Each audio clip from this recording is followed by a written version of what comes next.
And for everyone who's in or the LAs that are listening on the Teams video, we are going to be having this up on YouTube. It will be going up when we start. We're trying to get a better picture of exactly what time we are going to start, but we will keep you updated.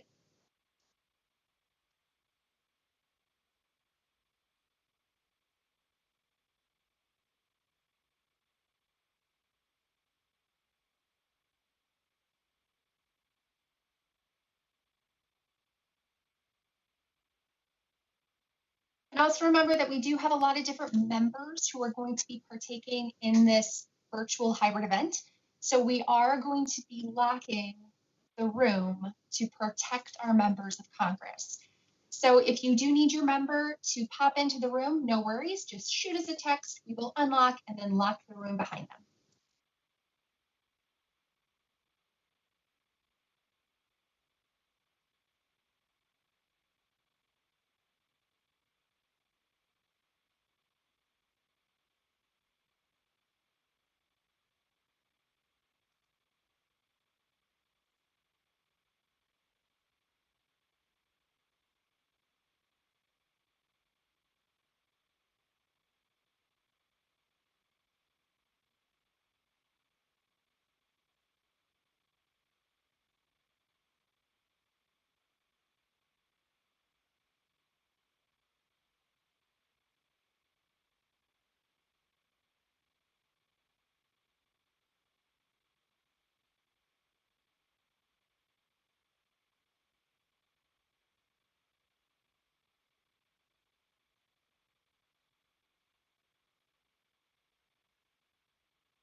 Sorry.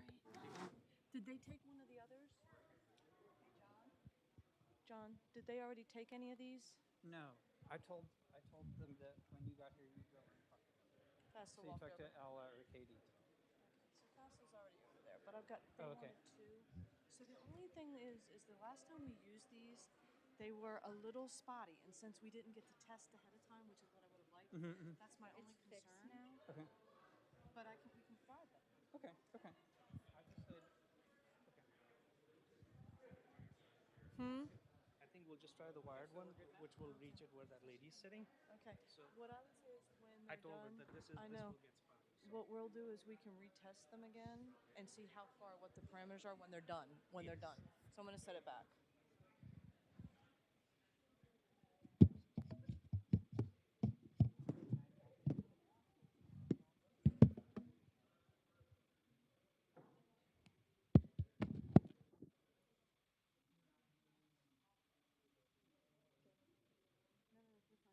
Jen, do you know which Mary that is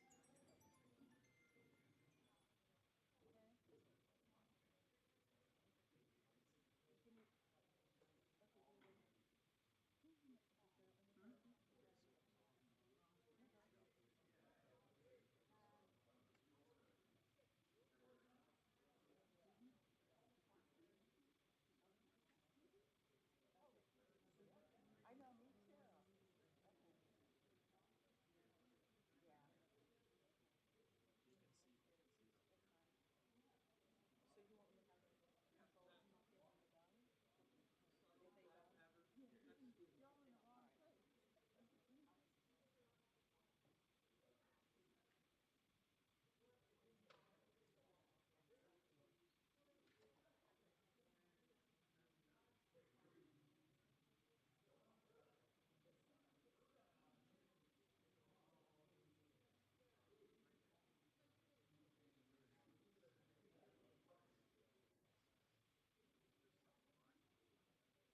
you want me to have them control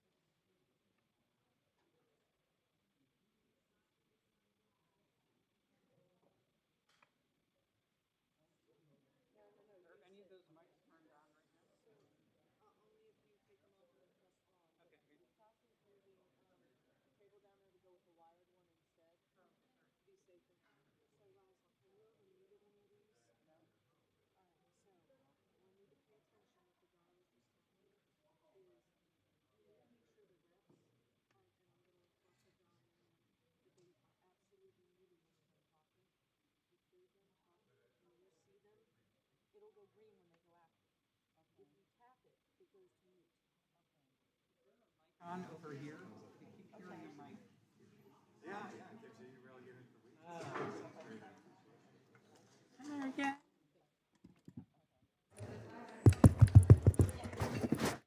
Yep. Test, test.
The Judiciary Committee will please come to order, a quorum being present. Without objection, the chair is authorized to declare recess at any time. Pursuant to Committee Rule 2 and House Rule 11, Clause 2, the chair may postpone further proceedings today on the question of approving any measure or matter or adopting an amendment for which a recorded vote for the ayes and nays are ordered. I would like to remind members that we have established an email address and a distribution list dedicated to circulating amendments, exhibits, motions, or other written materials that members might want to offer as part of our markup today. If you would like to submit materials, please send them to the email address that has been previously distributed to your offices, and we will circulate the materials to members and staff as quickly as possible. I would also remind all members that guidance from the Office of Attending Physician states that face coverings are required for all meetings in enclosed space such as committee hearings. Everybody attending this hearing is required to follow this guidance and will not recognize members to speak who are not in compliance with these rules. If you do not wish to put on a mask, you have the option to participate in this hearing remotely. Finally, I would ask all members, both those present in person and those appearing remotely, to mute your microphones when you are not speaking. This will help prevent feedback and other technical issues. You may unmute yourself anytime you seek recognition. Pursuant to notice, I now call up H.R. 8354, the Service Members and Veterans Initiative Act of 2020, for purposes of markup, and move that the committee report the bill favorably to the House. The clerk will report the bill.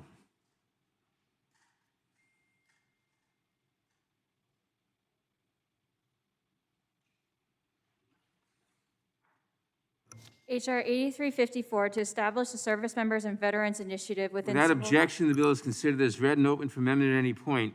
I will begin by recognizing myself for an opening statement. I call on all my colleagues to join me in supporting H.R. 8354, the Service Members and Veterans Initiative Act of 2020, a bipartisan bill that would permanently establish a Service Members and Veterans Initiative within the Civil Rights Division of the Department of Justice. Launched on December 2014, the Service Members and Veterans Initiative, or SVI, has been at the forefront of the Department of Justice's efforts to protect service members, veterans, and their families from being victimized in cases of fraud and predatory lending. This legislation builds on the SVI's experience by making it permanent to ensure that the DOJ continues to promote the legal interests of service members, veterans, and their families within the Department of Justice. Most notably, H.R. 8354 would appoint a liaison to the Assistant Attorney General for the Criminal Division to coordinate federal prosecution of cases involving fraud against service members. By giving SVI a permanent home in DOJ's Civil Rights Division, the bill would ensure that DOJ will continue to provide outreach to service members, will provide the Attorney General with policy recommendations on service member-related matters, and will enforce the Uniformed Services Employment and Reemployment Rights Act, the Uniformed and Overseas Citizens Absentee Voting Act of 1986, and the Service Members Civil Relief Act, among other laws. Coupled with the SVI's current outreach efforts, establishing this direct link to the criminal division will ultimately allow DOJ to be more effective in addressing civil and criminal frauds against service members and their families. Fraud schemes that target service members and their families are especially pernicious.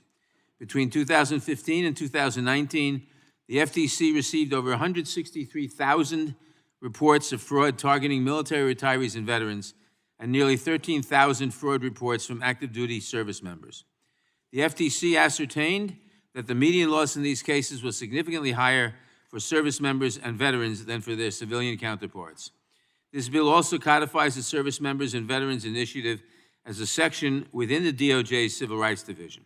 Permanent establishment of the SVI would recognize the important work it has carried out since 2014. The successful legal actions that the SVI has undertaken thus far have returned tens of millions of dollars to service members and their families. H.R. 8354 would bolster these efforts and would ensure that they continue. Our service members and veterans have worked tirelessly to protect us at home and abroad. It is only right that we work as hard as we can to protect them from abuses such as fraud, predatory lending, and other fraudulent schemes. I thank our colleague, Representative Escobar, for her leadership on this issue and for authoring this important legislation.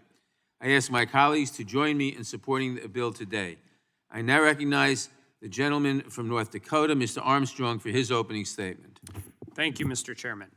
This bill codifies important work being done by the Department of Justice. Housed in the Civil Rights Division, the Department's Service Members and Veterans Initiative works on behalf of those who serve and have served our country. The initiative coordinates with the Civil Rights Division and other Department of Justice components to enforce federal law protecting service members, veterans, and their families. The Service Members and Veterans Initiative also provides resources to the public and legal practitioners about federal laws protecting service members, veterans, and their families. During the Trump administration, the Service Members and Veterans Initiative and the Civil Rights Division launched a Veterans Access Initiative to focus on the Americans with Disabilities Act. The ADA is an important tool for ensuring that those veterans who return from service with a disability can effectively reintegrate into civilian life. And although I intend to support this bill, I will just note my general concern regarding legislation, particularly concerning criminal law, that works to treat offenders or victims differently based on their status. And I recognize fully that if we are going to do that, veterans are the best group to do that. However, criminal law should criminalize conduct. Regardless of a particular group's worthiness, we risk unequal application of the law when one group receives unique treatment based on their status. So even with all those concerns, I intend to support this bill, and I urge my colleagues to, and I yield back. The gentleman yields back. Are there any amendments to H.R. 8354? For what purpose does Ms. Escobar, the author of the bill, seek recognition? Mr. Chairman, I move to strike the last word. Gentlelady is recognized. Thank you so much, Chairman Nadler, for bringing up this bill for our consideration. I'd also like to thank my Texas colleague, Representative Van Taylor, for leading this effort with me. I'm very proud of this bipartisan bill that would make the Service Members and Veterans Initiative permanent within the Department of Justice. H.R. 8354 would task certain duties to the DOJ to represent the legal interests of military families and veterans, such as advising the Attorney General on legal matters, developing policy recommendations, serving as the liaison between the DOJ and military departments, and coordinating the prosecution of fraud that targets service members and their families. Fort Bliss is an integral part of my community and my district. It is one of the largest Army installations in the world, training soldiers from every U.S. state and territory. Some decide to stay after their service, growing our 50,000-strong veterans community. This bill would protect these service members and veterans in El Paso and around the world who have sacrificed so much for our country and ensure their interests are prioritized and protected. I have the honor of also serving on the House Armed Services Committee and know some of the challenges the military community faces. For example, I've heard from families about unsafe housing conditions, from mold making families sick to service request orders that remain unfulfilled for weeks. I've also known about financial scams that unfairly target and specifically target military and veterans families. This bill would make it easier for the Department of Justice to coordinate with the Department of Defense to ensure that their needs are met and that they are not taken advantage of. I urge my colleagues to support this important bipartisan bill. Thank you, Mr. Chairman. I yield back. The gentlelady yields back. For what purpose does Mrs. Steuben seek recognition? Move to strike last word. Gentleman is recognized. Thank you, Mr. Chair. And I'd be happy to yield to the sponsor. I just had some general questions. I don't know if there's like a reverb or something. I served as a JAG, active duty, for about 3 years. And so obviously a lot of what happens, so looking at paragraph 1, lines 7 to 10, what happens to service members and their families. So you represent Fort Bliss. What happens on Fort Bliss, there's a whole team of JAGs that do this very thing. So my question is like, what is the interplay here between what are the roles of JAGs, because they advise both criminal and civil laws specifically to the service members and their families on these different installations. And even if they're not on installations, when I was in the service, we had JAGs embedded with battalions and brigade combat teams so that if soldiers or service members had issues, whether they were criminal in nature or civil in nature, with that unit, they could go to their JAG and get those answers, those questions answered. So what exactly are we doing here that JAGs don't already do on some of these installations? Thank you. Do you yield to me? Yeah, I yield. I'm just trying to have a discussion about what the Thank difference you, here Mr. is. Stubbe, I appreciate it. So the Department of Justice does civil, these are prosecutions off base. So I'll give you an example of what we have heard about from, in the Military Personnel Subcommittee of the House Armed Services Committee. We have heard from military families, for example, who have housing off base that is steeped in mold, that is dangerous for them to live in. And I do also want to remind you, in addition to what is occurring off base, I want to remind you that this is an initiative that already exists within the Department of Justice. It's something that has existed through, I believe, 3 different presidential administrations. What this bill seeks to do is make permanent an already existing project within the Department of Justice, one that has been successful, but one that has not had a permanent home. And so this would not interfere with the work or overlap with the work that JAGs do, but it would simply codify and make permanent work that the Department of Justice is already doing. So to the example that you just gave, like the JAGs on the post, if there's issues on off-post housing, obviously they can assist in that. So are these people in DOJ that are part of this organization like assisting the JAGs, or are they taking over on issues as it relates to that? I'm sorry, can you repeat that? Yeah, I'm just trying to understand.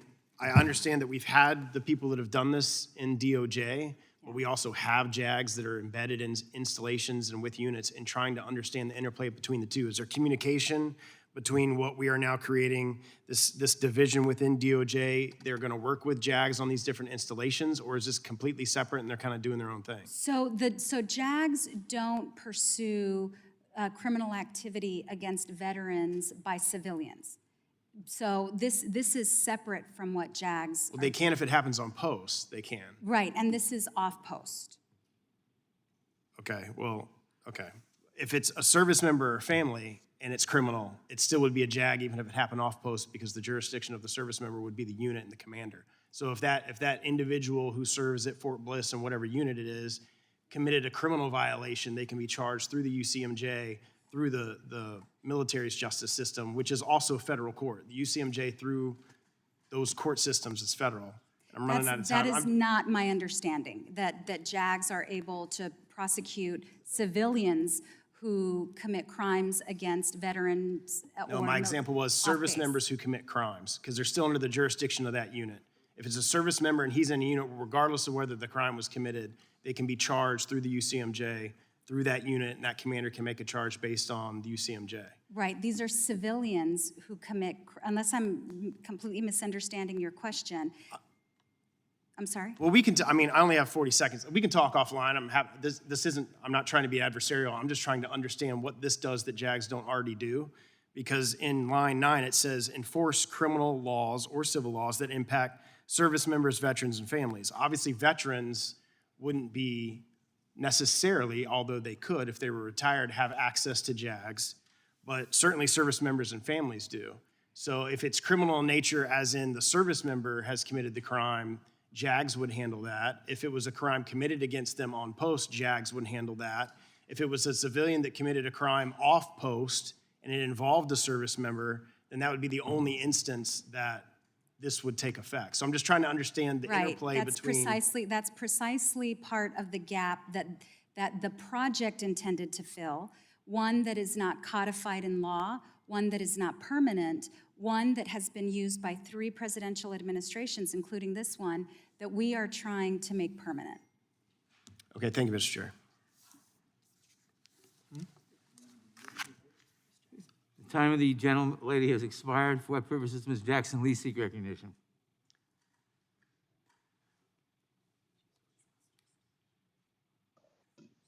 To strike the last word, Mr. Chairman. Gentlelady is recognized.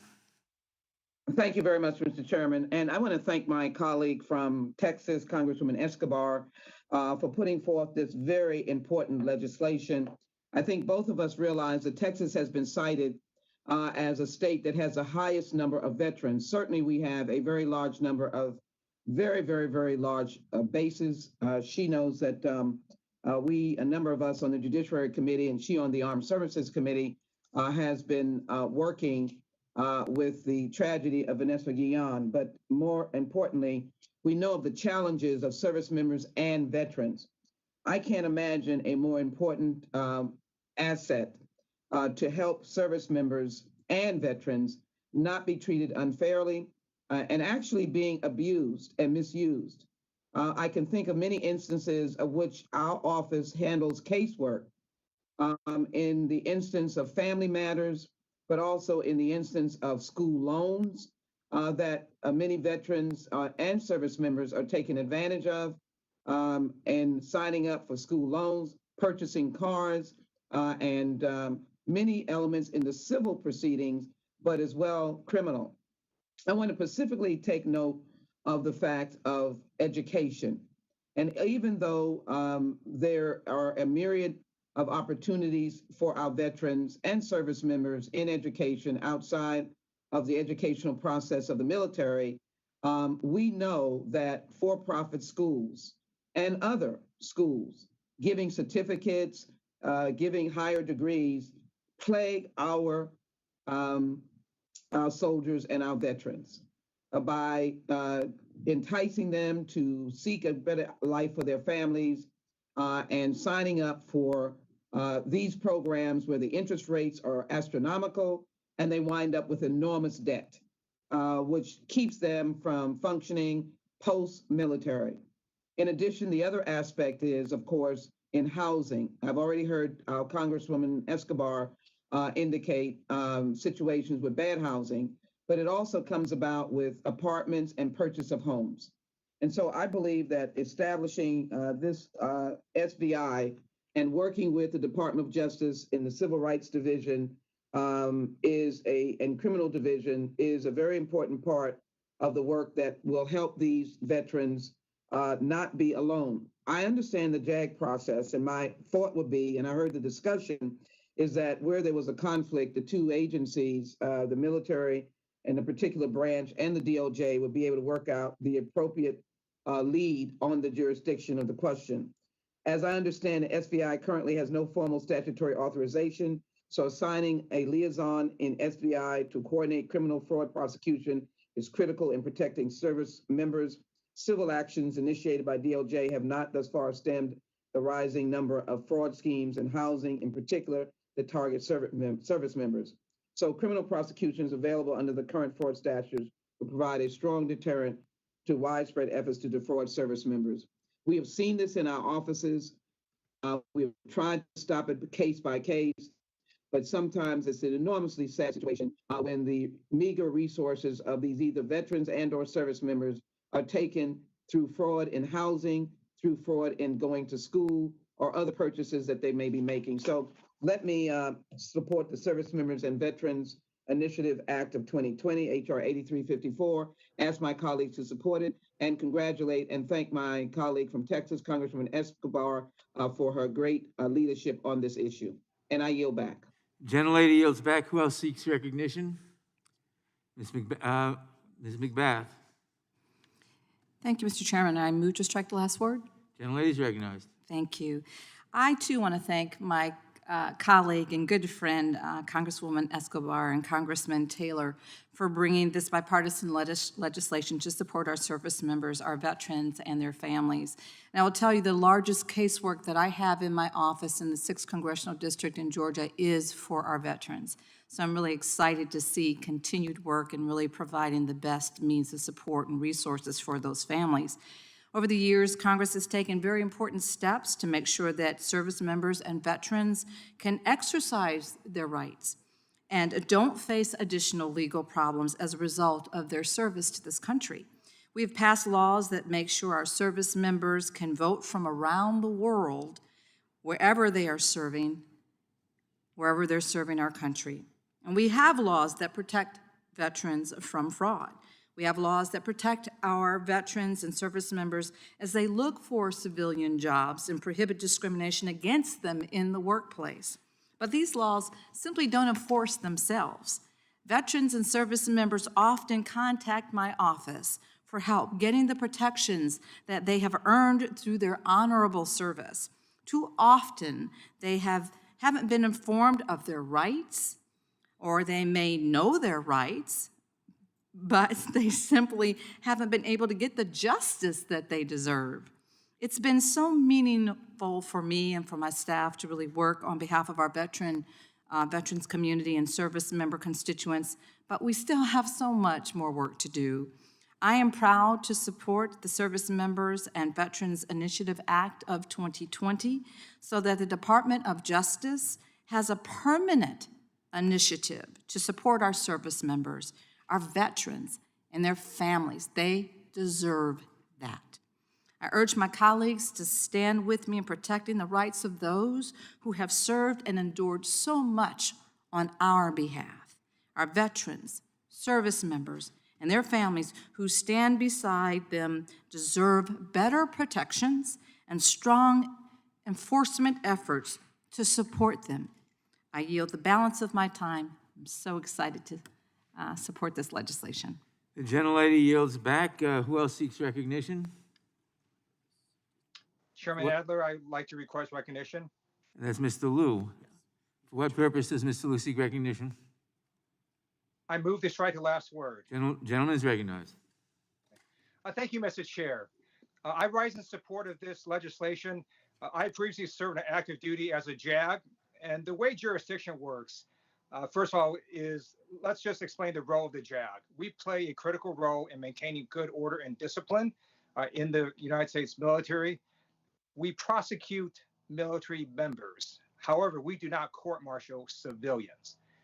A JAG does not do that. So you need civilian authorities to do that, either the U.S. Attorney's Office or the local district attorney.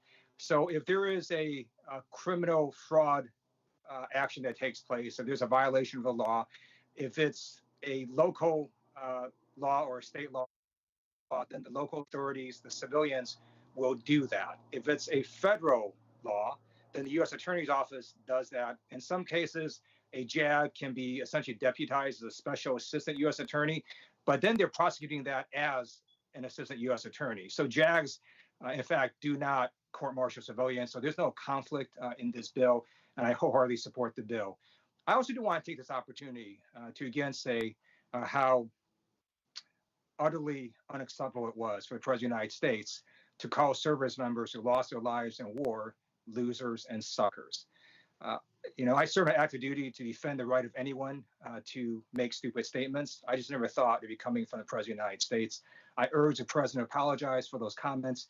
And then today we see an Atlantic article that talks about the President making fun of those of us like me who believe in Christ. He called those who were Christians hustlers. Again, I call on the President to apologize for those remarks as well. I yield back. The gentleman yields back. Does anyone else seek recognition?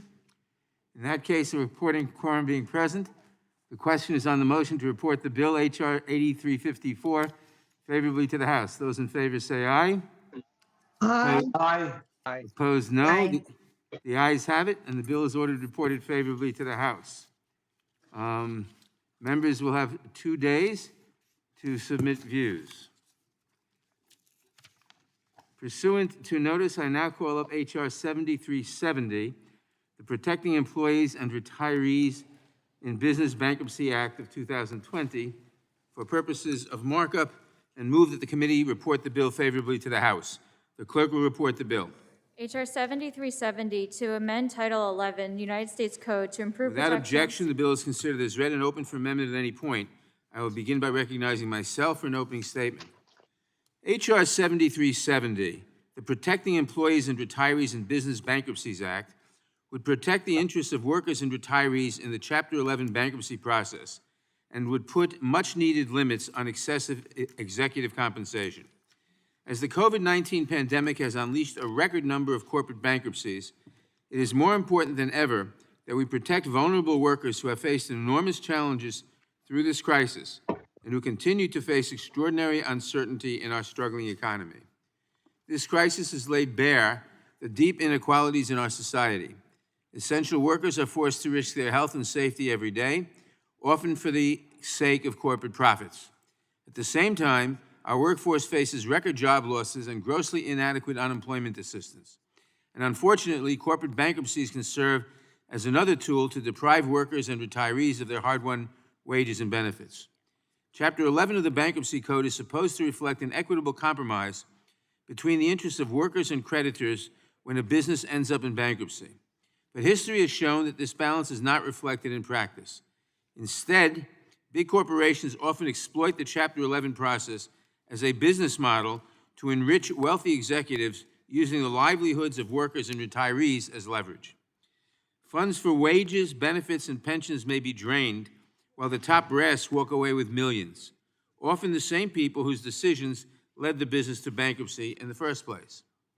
Corporate bankruptcies resulting from COVID-19 are following the same familiar pattern. For example, the retailer JCPenney has closed hundreds of stores and cut at least 1,000 jobs since declaring bankruptcy, but has still managed to find $4.5 million to pay its CEO. This kind of blatant injustice is happening across the country and across industries, and it will continue unless we act. We must put an end to these abusive practices and ensure that working people get the fair deal that bankruptcy laws were always supposed to provide them. H.R. 7370, the Protecting Employees and Retirees in Business Bankruptcies Act, is a long overdue commitment to that fair ideal. It improves recoveries for employees and retirees, providing more favorable priority treatment for wages, benefits, and retiree pensions. It also makes it more difficult for employers to reject collective bargaining agreements and reduce employee benefits during reorganization. And it explicitly clarifies that the purpose of Chapter 11 bankruptcy is to preserve jobs to the maximum extent possible.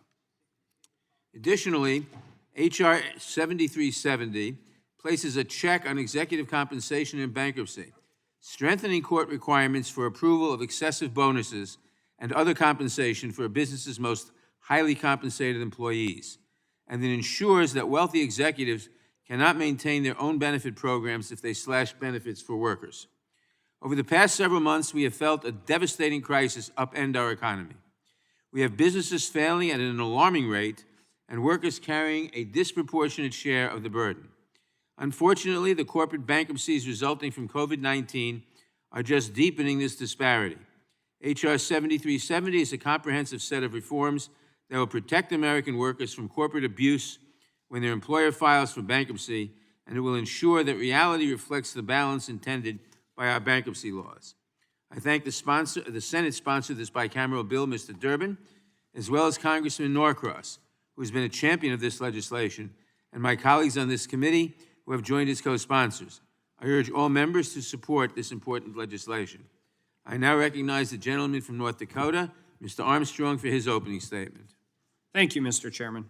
It seems like my Democratic colleagues are trying to use the coronavirus pandemic as a pretense for overhauling the bankruptcy code in a way that hurts American companies and helps special interests. This bill makes radical changes to the bankruptcy code's Chapter 11 reorganization process.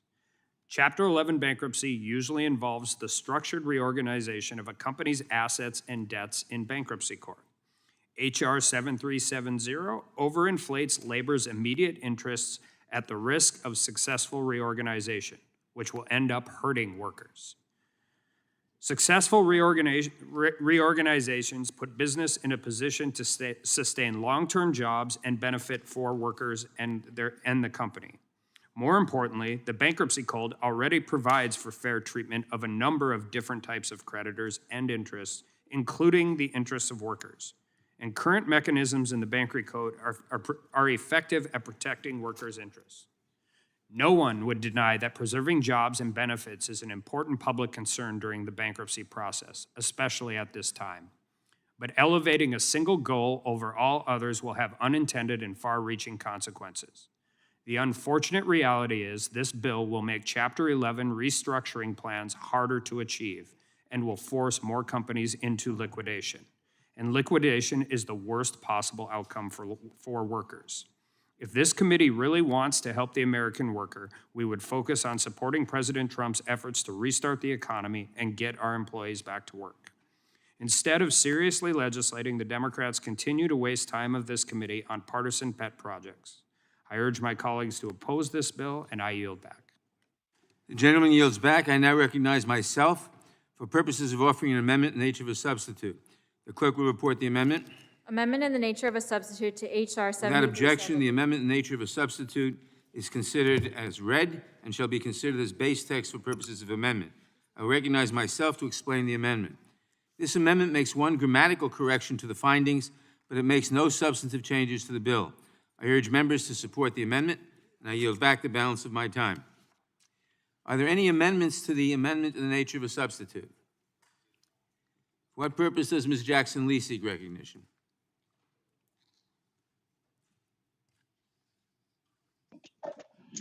Mr. Chairman, I rise to strike the last word. Gentlelady is recognized. Thank you. I rise enthusiastically in supporting 7370, the Protecting Employees and Retirees in Business Bankruptcies Act of 2020. These include a variety of measures to help workers and retirees be treated fairly when their employer declares bankruptcy. Interesting, it seems that the only people that don't get a fair shake in these bankruptcies are clearly those who have given 10, 20, 30, 40 years of their commitment, their love and affection for their employer.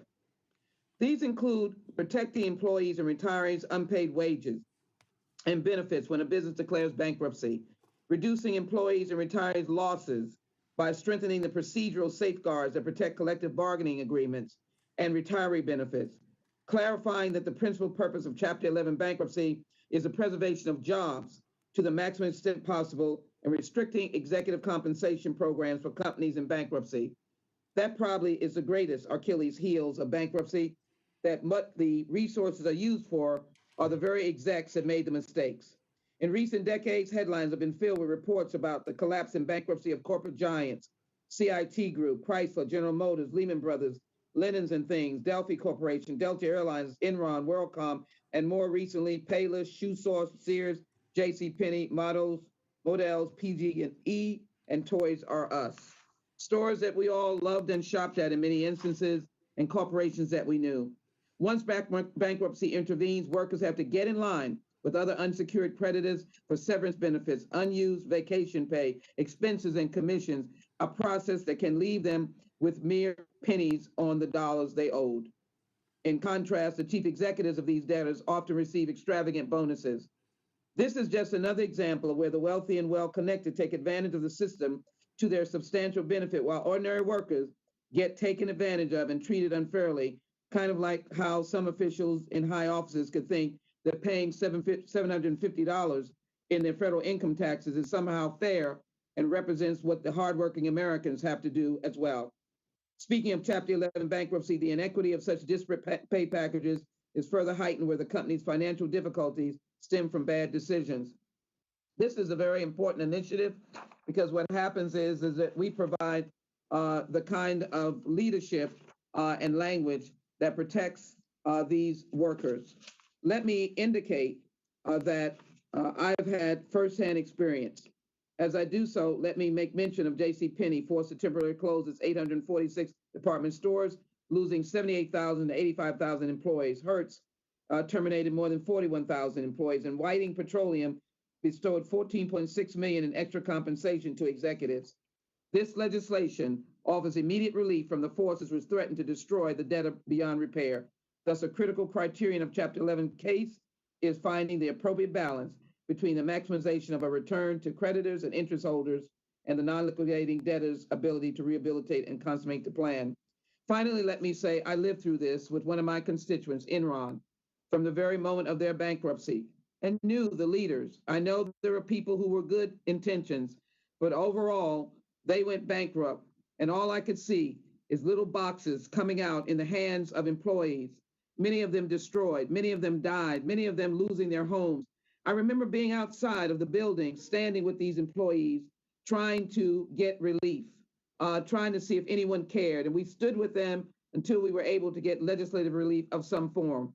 But this is an important initiative because those who suffer, those who died, those who lose their homes, those who lose everything, as these employees cried and said, we have nothing, absolutely nothing, not even retirement, are those who gave their hard work, their life, their dedication, many of whom have been veterans who served in the United States military. I ask for the support of H.R. 7370 to recognize hardworking Americans. With that, I yield back. The gentlelady yields back. For what purpose does Ms. Lofgren seek recognition? Mr. Chairman, to strike the last word. Gentlelady is recognized. I support this legislation, and I thank you, Mr. Chairman, for scheduling it for a hearing. Amidst the wave of corporate bankruptcies triggered by the pandemic and its economic fallout, these changes are very important to ensure that employees and retirees are treated fairly in the bankruptcy process and not sidelined by powerful and well-represented corporate and financial interests. In particular, I think it's correct that the bill raises the bar for companies that want to use bankruptcy to shrink their previous commitments to retired employees. This should only be allowed when and to the extent that it's absolutely necessary. And I would note that over the years, since you and I have been members of the Judiciary Committee, we have seen bankruptcy law increasingly changed to benefit the powerful, the corporations, to the disadvantage of employees and people who don't have that power. This bill would go a long ways in changing that. Now, in addition to these reforms, I want to call attention to another bankruptcy reform that is particularly needed given the current wave of corporate bankruptcies, and that's reform of bankruptcy venue. Current law allows corporations to file for bankruptcy in the state of incorporation instead of the real world locations where their businesses and assets are actually found. This is often in Delaware. The state of incorporation typically has nothing to do with where the corporation is actually based or operating or where employees live. I have a bipartisan bill with my friend Congressman Jim Sensenbrenner that would end this form shopping and require corporations to file in a local bankruptcy court where their headquarters or where their principal assets are located. Now, it sounds arcane, but it's actually important to workers and retirees and other stakeholders in large corporate bankruptcies. They shouldn't be forced into distant bankruptcy courts in Delaware or elsewhere, which have no real ties to the companies and are distant from the employees and stakeholders who don't have corporate power. This reform would also alleviate the backlog of bankruptcy cases that's developed in Delaware and a couple of other districts. All of these reasons for venue reform are especially pressing now amidst the pandemic wave of corporate bankruptcy. So I strongly support the bill that is before us today, and I'm hopeful, Mr. Chairman, that we will have a time to take up the bipartisan reform of venue. And with that, Mr. Chairman, I yield back. The gentlelady yields back. For what purpose does Ms. McCarcel-Powell seek recognition? I ask to strike the last word, Mr. Gentlelady is Chairman. recognized. Thank you, Mr. Chairman. I am proud to support H.R. 7370, the Protecting Employees and Retirees in Business Bankruptcies Act. I think that we can all agree that we have a problem in this country. We have a problem where certain corporate executives hold themselves above the employees who give their sweat and their time to make businesses and their economy run. We need an economy that works for everyone. That is why bills like these are necessary. When businesses file for bankruptcy, we see executives getting sometimes millions of dollars in bonuses and payouts, but thousands of employees are left behind, most of the time with nothing. And while massive bonuses are given to corporate executives, today our bankruptcy law lets companies seize employees' unpaid wages and retirees' pensions and benefits and give that money to Wall Street creditors. Many of the workers are told that their jobs are not safe, that they're expendable, and many others are simply just laid off. During this pandemic, like the chairman noted, we've seen major businesses file for bankruptcy and the lives of tens of thousands of employees thrown into uncertainty. And this is the reality that so many Americans and so many workers have to live with. Our bankruptcy laws don't protect them to the extent that it should, and it protects the executives and the corporate insiders far more than they should. And who knows this best? Just ask President Donald Trump. Throughout his career, Donald Trump has filed for bankruptcy 6 times. That is 6 times. I just want to make sure that we're clear on that. Donald Trump's gambling and hotel company, let's start there. Trump Hotels and Casino Resorts. Under Donald Trump's leadership, the company lost tens of millions of dollars a year after year. Even as it hurtled toward bankruptcy, Donald Trump was paid $1.5 million in salary. He even received a $5 million bonus in the year the company's stock plummeted by 70%. When the company failed and filed its Chapter 11 bankruptcy plan, Trump would keep his job as chairman and receive a $2 million annual salary and a $7.5 million beachfront property in Atlantic City. But what happened to the employees when the company went bankrupt? They suffered the most and lost millions in retirement savings. Most of them were left with nothing, including no health coverage, no health insurance, no pay or pension plans. In his own words, Trump said of the bankruptcy, and I quote, "I don't think it's a failure. I think it's a success," end quote. Corporate executives like Donald Trump are why we need this legislation, to protect the employees and workers who are just trying to make a living, and the retirees who depend on their hard-earned pensions and healthcare to get by, and who actually pay their fair share of taxes. I support this bill. I urge my colleagues to do the same. And Mr. Chairman, I ask for unanimous consent to enter into the record a Washington Post article dated June 12th, 2016, titled, "As its stocks collapsed, Trump's firm gave him huge bonuses and paid off his jet." A New York Times article of June 11th, 2016, titled, "How Donald Trump Bankrupted His Atlantic City Casinos But Still Earned Millions." And another article, Mother Jones article of October 17th, 2016, titled, "How Trump's Casinos Bankruptcies Screwed His Workers Out of Millions in Retirement Savings." And I yield back. Without objection, for what purpose does Mr. Cicilline seek recognition? Mr. Chairman, I move to strike the last word. Gentleman is recognized. Mr. Chairman, H.R. 7370, the Protecting Employees and Retirees in Business Bankruptcies Act, is necessary and long overdue legislation that will protect hardworking Americans and retirees in the bankruptcy process. Importantly, this bill would also impose limits on excessive executive compensation in the bankruptcy process to prevent executives at failing firms from cashing out through golden parachutes and other elaborate compensation packages while workers get pink slips. This legislation is long overdue. For decades, big corporations have used the bankruptcy process to slash their employees and retirees' hard-earned pay and benefits while giving their top executives massive bonuses. Just look at some of the biggest bankruptcies this year. JCPenney furloughed 78,000 workers, while the company's top executives took home nearly $10 million in bonuses, including $7.5 million to just 4 executives just before it filed for bankruptcy.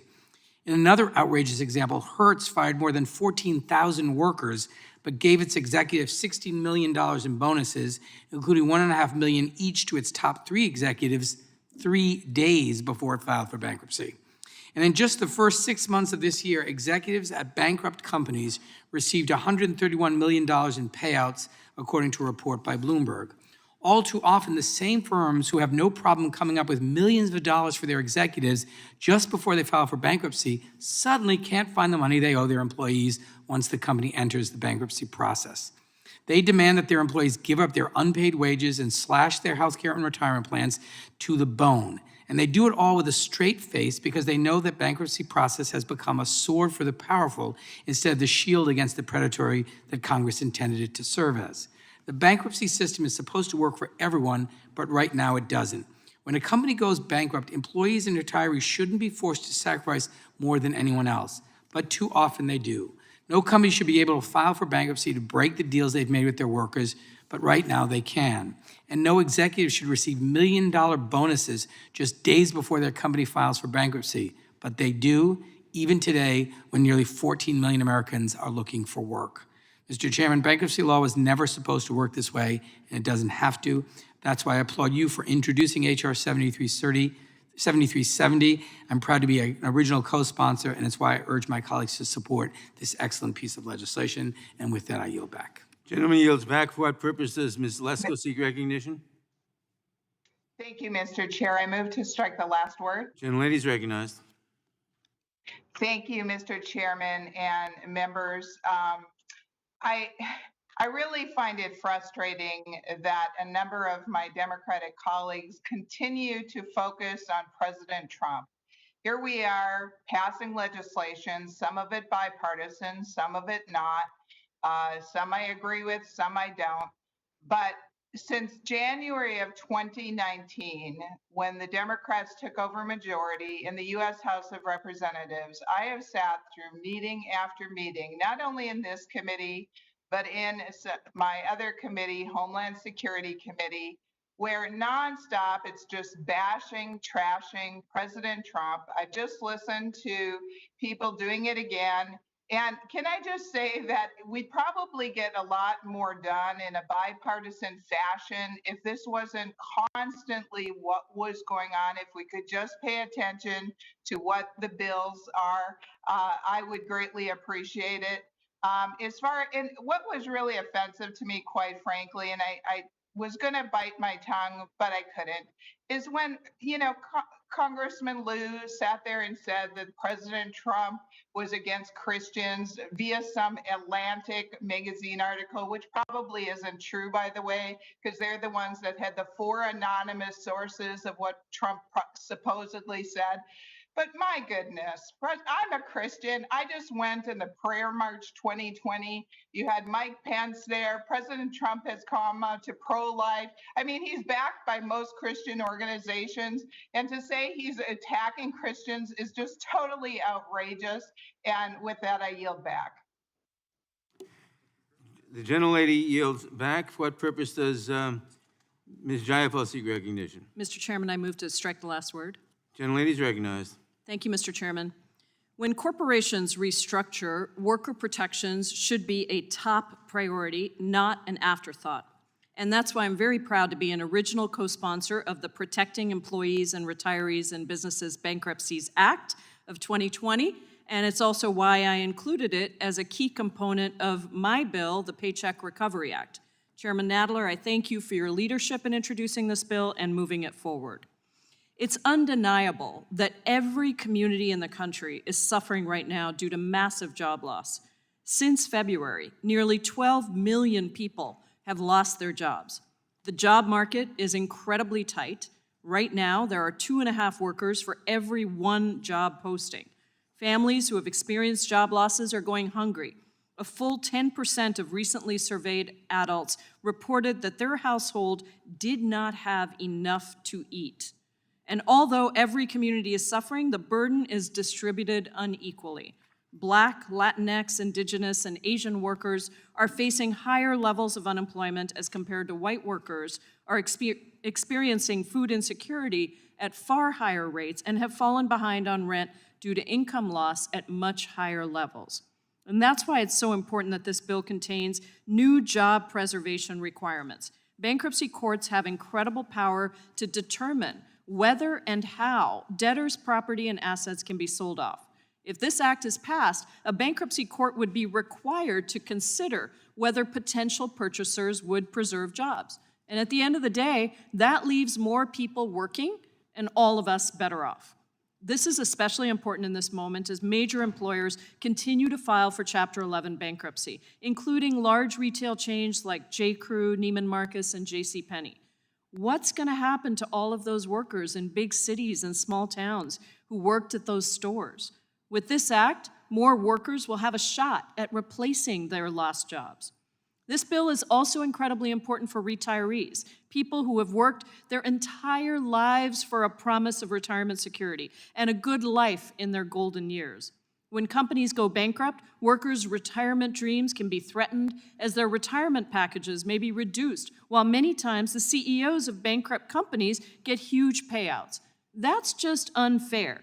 Executives at major companies, including Chesapeake Energy, JCPenney, Hertz, and Whiting Petroleum, all received major bonuses shortly before filing for bankruptcy. This bill requires that if high-level corporate insiders want to keep their retirement benefits, they have to also ensure that workers who spent their lives bringing benefits to the company are guaranteed retirement security.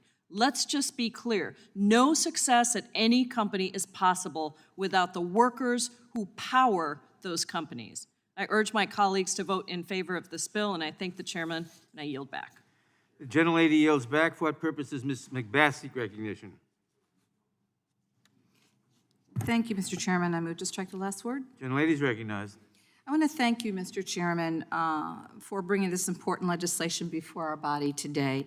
Our nation is still in the midst of a very serious pandemic, and we're feeling its effects in so many different ways. Nothing is more important than protecting Americans' health and our safety. But we know that the effects of this pandemic are not limited simply to our health.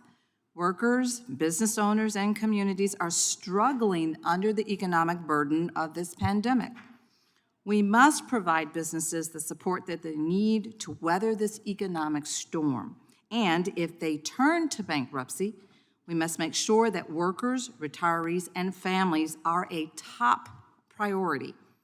Working people continue to be on the front lines to make sure that we all have the resources that we need in this very difficult time. Many have wondered whether their jobs are here to stay, and we owe it to the workers. We owe it to our workers to make sure that when a company turns to bankruptcy, its workers get what they've earned, the income and the benefits that the families are counting on. It's also critical that we protect people's retirement. Older Americans have spent decades saving and planning for their retirement, but they couldn't have planned for this virus, as none of us could have planned for it.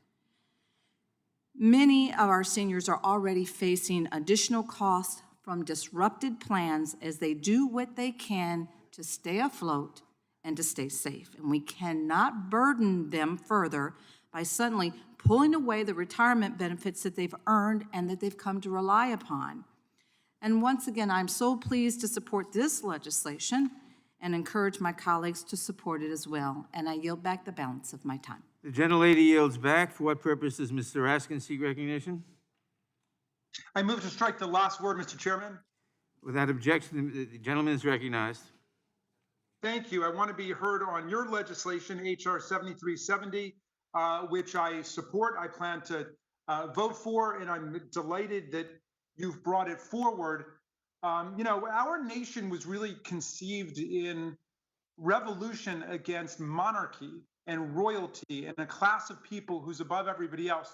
And we have a class of people above everybody else now, the CEOs, who, like Donald Trump, can plunder companies, drive 6 of them into bankruptcy, which is what Donald Trump did, and then make off with millions of dollars in bonuses, while the bargain for consideration of the workers embodied in a collective bargaining agreement, their contract is ripped up by a bunch of bankruptcy judges. So I'm glad that you're starting the process of repairing this, because the bankruptcy laws are plunder of the working people of America.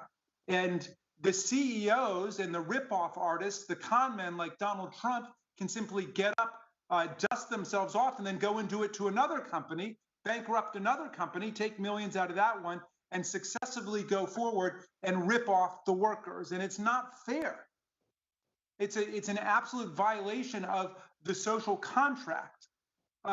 So personally, I would go further than where your bill goes, Mr. Chairman. I don't think that there should be any rejection of collective bargaining agreements allowed at all.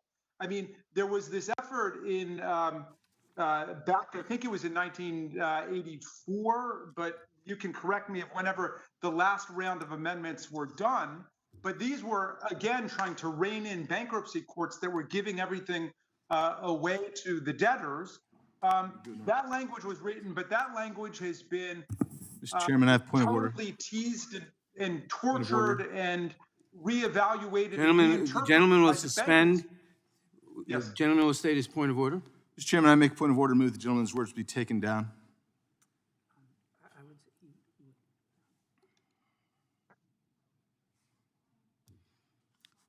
The gentleman called the president a con man, said the president is a con man. Those words violate the rules. If that offends you, I'm happy. If that offends you, I'm happy to withdraw because I think you must have misunderstood what I was saying. I was talking about a class of people who plunder their businesses Mr. Chairman, and then use the bankruptcy laws. Gentleman to has start over again. withdrawn his words. okay, thank you. Gentleman So- has withdrawn his words. There's nothing to be taken down. Gentleman will proceed. Mr. Chairman, the point I was trying to make was there should be no rejection of collective bargaining agreements without the consent of the union. Now think about that.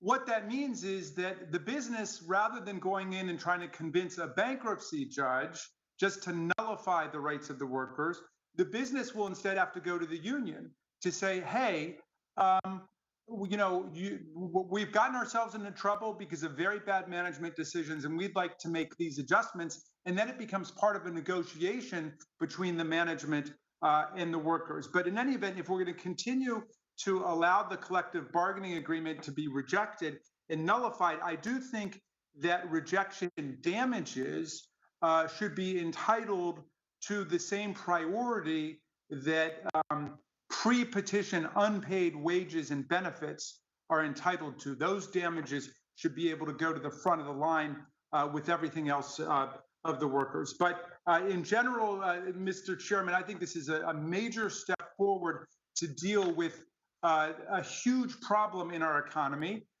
where you get businessmen like Donald Trump repeatedly engaging in bankruptcies, which is factually grounded material, time after time again, are able to make off with millions of dollars, but the workers themselves are left empty-handed, along with a lot of small business people like carpenters and plumbers and small business contractors, painters who are left holding the bag, and which is why you can go to a website which has thousands of lawsuits that have been brought against Mr. Trump for failure to pay his workers and failure to pay the small businesses that he deals with. And I'm sorry if there was any misunderstanding before about my general description of people who engage in predatory and deceptive behavior as con men. But I certainly wasn't referring that directly to the President of the United States. And I yield back, Mr. Chairman. The gentleman yields back. For what purpose does Mr. Shabbat seek recognition? Move strike last word, Mr. Chairman. Gentleman is recognized. Thank you, Mr. Chair. I'll be brief. I'd first of all like to associate myself with the gentlelady from Arizona, who I think made some very good points.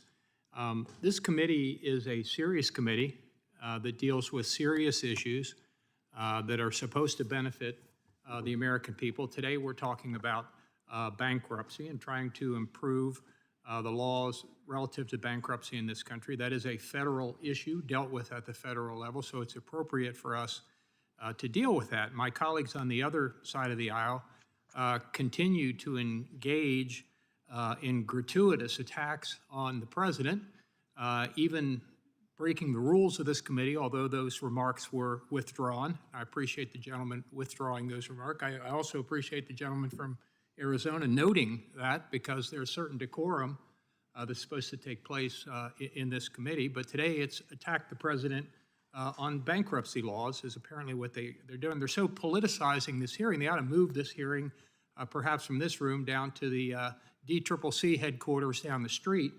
Down there, they could completely and utterly politicize this and attack the president even more so. And if you're going to attack him on bankruptcy, why don't you at least talk about how he benefited an awful lot of the American people by making it necessary for them not to file bankruptcy, by working with Congress to pass policies that actually benefited so many people in this country that we had record low unemployment until COVID hit, obviously, and was a gut punch to the entire American economy and everybody who lives in this country and all over the world, for that matter. And of course, they've attacked him on that as well. But because of the policies that this Congress passed and the president signed and worked with us, things like the Tax Cuts and Jobs Act, which my colleagues on the other side continued to misportray as something that only went to the rich. It was just tax cuts for the rich, when 85% of Americans got their taxes reduced. In my district, for example, I represent the greater Cincinnati area, 1st District of Ohio. The average family in my district got about $2,400 cut from their taxes. That was money that they could use for educating their kids, for putting clothing on themselves, for maybe taking a vacation, maybe upgrading their car. $2,400 is a lot of money to a lot of Americans, and the policies that this president worked with this Congress to pass benefited an awful lot of people. Fewer people, were in a position where they had to file bankruptcy because they had more money in their pockets, and he also worked with us to reduce regulations. And the combination of those two resulted in lower unemployment, and unemployment is directly related to bankruptcy for an awful lot of folks. So a lot of advancements were made. And when one considers that the economy and the state of the economy at that time, we had record low unemployment on virtually all Americans, but in certain categories, African Americans, Hispanic Americans, Asian Americans, it literally was at historic lows. So if you're going to attack the president gratuitously time and time again here relative to bankruptcy, at least give him some credit for being involved in helping to make this the best economy that we'd seen for a long, long time. Obviously, COVID came along and that changed a lot of that. But because of this Congress working together in a bipartisan manner, passing the CARES Act, for example, which the PPP was in there, saved small businesses all across the country. About 50 million jobs were saved because of the CARES Act. The president signed it. I was at the signing ceremony down the Oval Office that day. Within a week, the SBA was putting out loans which literally saved the economy, a lot of small businesses. And I happen to be the ranking member of the House Small Business Committee, work with Nydia Velasquez, the Democratic chair of that committee. In that committee, we worked together in a bipartisan manner. I wish this committee worked more together in a bipartisan manner, but it's certainly not bipartisanship when one continues to take gratuitous attacks at this president. I would advise that we work together. We'd be a better committee, and we'd be able to implement policies that would be a lot better off for the country. And that's what we ought to be about here. So I said I wasn't going to talk too long. Unfortunately, took up the 5 minutes there. But since my time's up, Mr. Chairman, I'll yield back. The gentleman yields back. The question occurs on the amendment in the nature of a substitute. This will be followed immediately by a vote on final passage of the bill. All those in favor respond by saying aye. Aye. Opposed, no. No. No. In the opinion of the chairs, the ayes have it. The amendment in the nature of a substitute is agreed to. A reporting quorum being present, the question is on the motion to report the bill H.R. 7370 is amended favorably to the House. Those in favor respond by saying aye. Aye. Opposed, Aye. no. No. The ayes have it. The bill, Mr. Chairman, I request a roll call. recorded vote has been requested. The clerk will call the roll. Mr. Nadler? Aye. Mr. Nadler votes aye. Ms. Lofgren? Aye. Ms. Lofgren votes aye. Ms. Jackson Lee? Aye. Ms. Jackson Lee votes aye. Mr. Cohen? Mr. Cohen votes aye. Mr. Johnson of Georgia? I'm trying to figure out how to turn my calendar. Mr. Johnson of Georgia? I don't know. Johnson of Georgia votes aye. I thought you were going to be Mr. here. Johnson of Georgia of votes Georgia. aye. Mr. Deutsch? Ms. Bass? Aye. Ms. Bass, can you please turn on your camera? I'm trying to. I can't figure it out. I'm sorry. Hey, there I am. See me now? Ms. Bass? You see me? Yes. How do you vote? Aye. Aye. Ms. Bass votes aye. Mr. Jeffries? Mr. Cicilline? Mr. Cicilline votes aye. Mr. Swalwell? Mr. Liu? Aye. Mr. Liu votes aye. Mr. Raskin? Aye. Mr. Raskin votes aye. Ms. Jayapal? Ms. Jayapal votes aye. Ms. Demings? Ms. Demings votes aye. Mr. Correa? Mr. Correa? Aye. Mr. Correa votes aye. Ms. Scanlon? Correa, aye. Aye. Ms. Scanlon votes aye. Ms. Garcia? Aye. Ms. Garcia votes aye. Mr. Neguse? Aye. Mr. Neguse votes aye. Ms. McBath? Ms. McBath votes aye. Mr. Stanton? Mr. Stanton votes aye. Ms. Dean? Aye. Ms. Dean votes aye. Ms. McCarcel-Powell?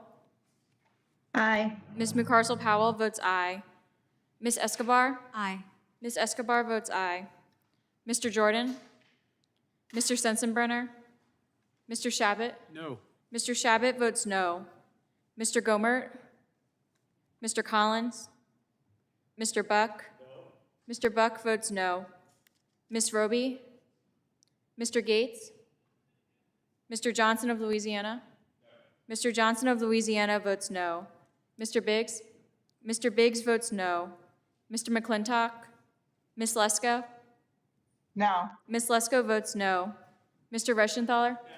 Mr. Reschenthaler votes no. Mr. Klein? Mr. Klein votes no. Mr. Armstrong? Mr. Armstrong votes no. Mr. Stubbe? No. Mr. Stubbe votes no. Mr. Tiffany? Mr. Tiffany votes no. Has every member voted who wishes to vote? The clerk will report.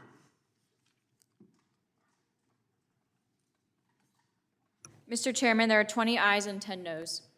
The ayes have it, and the bill as amended is ordered reported favorably to the House. Members will have 2 days to submit views. Without objection, the bill will be reported as a single amendment in the nature of a substitute, and staff is authorized to make technical and conforming changes.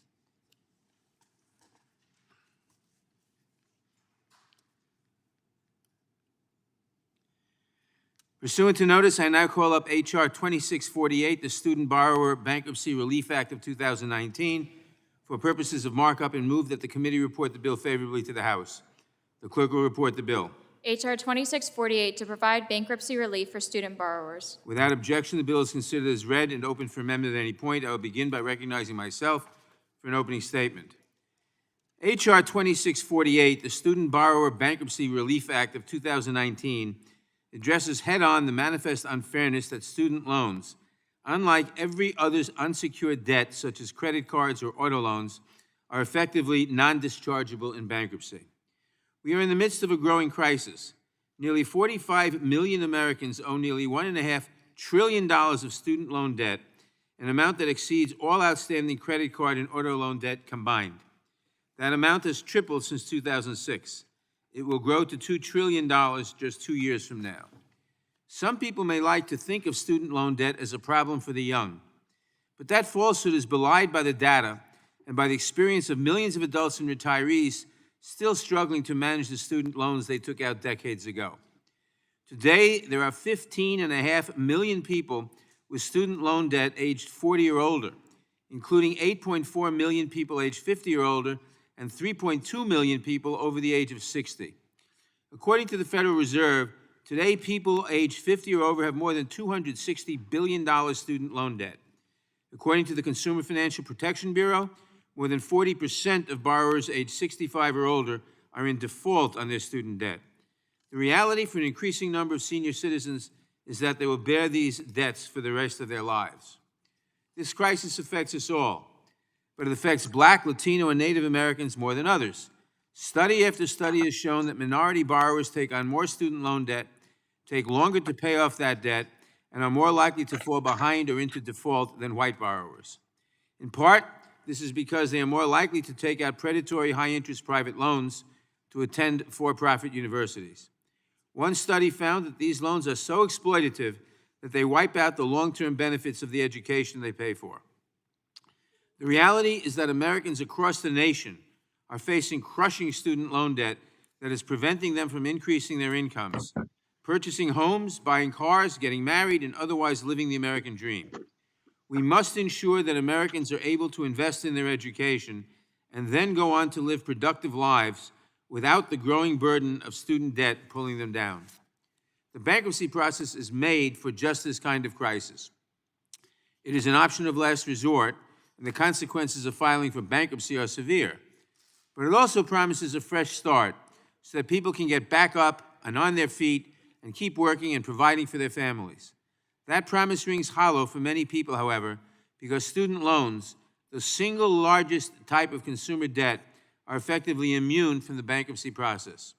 Under current law, educational debt can only be discharged in bankruptcy if the borrower demonstrates that continued repayment of the debt would impose a, quote, undue hardship on the debtor and the debtor's dependents. In practice, the standard has proven a nearly impossible hurdle to overcome in the courts. There is no reason that this one category of debt should be singled out for special treatment that makes relief under the Bankruptcy Code virtually impossible. This legislation, therefore, would repeal the current limitation on educational debt and would place it on the same footing for bankruptcy purposes as other similar debt. The Student Borrower Bankruptcy Relief Act of 2019 would fix a great injustice that burdens millions of Americans and would strengthen our economy in the process. I thank all of my colleagues who have worked with me to fight for this legislation, including Congressman Neguse, who is a lead co-sponsor of the bill, and Congressman Cohen, who has been a champion of similar legislation to protect student debtors in bankruptcy. I urge all members to support H.R. 2648. I now recognize the gentleman from North Dakota, Mr. Armstrong, for his opening statement. Thank you, Mr. Chairman. The skyrocketing cost of higher education and the enormous debt crisis facing taxpayers are serious issues that Congress should confront. But this bill is not a solution to these problems.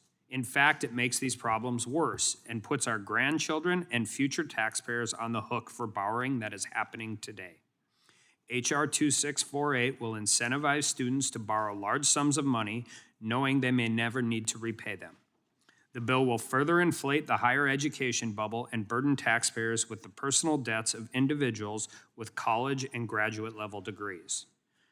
The federal government has an outsized role in the student loan industry. In fact, the federal government owns or otherwise backs approximately 90% of all student loans. This means that most student loan debt is fundamentally different than other types of debt. For example, if a person files for bankruptcy to discharge credit card debt, a business bears both the risk and the loss. But if most students today could discharge their student loans through bankruptcy, taxpayers would be stuck with that tab. That should give us all some serious pause. And this bill is not just bad for taxpayers, it also hurts students.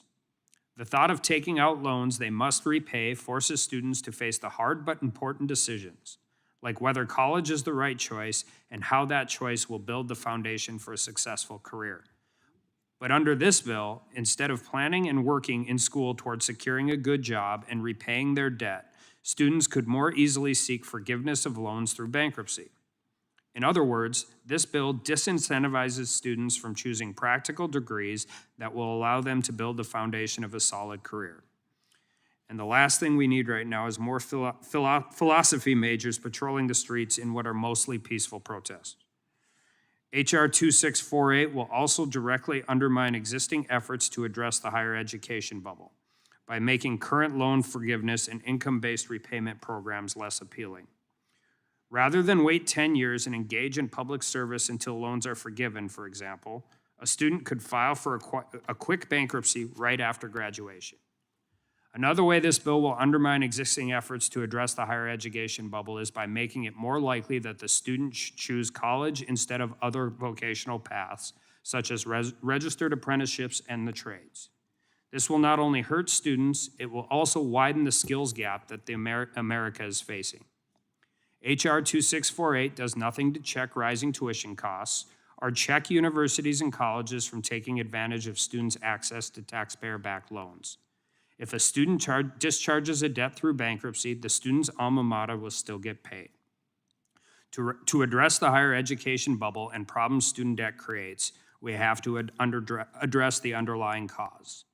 The federal government should not be in the business of student loans at all, especially when those loans enable countless colleges to hike tuition year after year. Instead of sticking it to taxpayers, including those taxpayers who are working hard to put themselves or their children through college without debt, are those who are actually making good on their student loan repayments, Congress should work towards real solutions.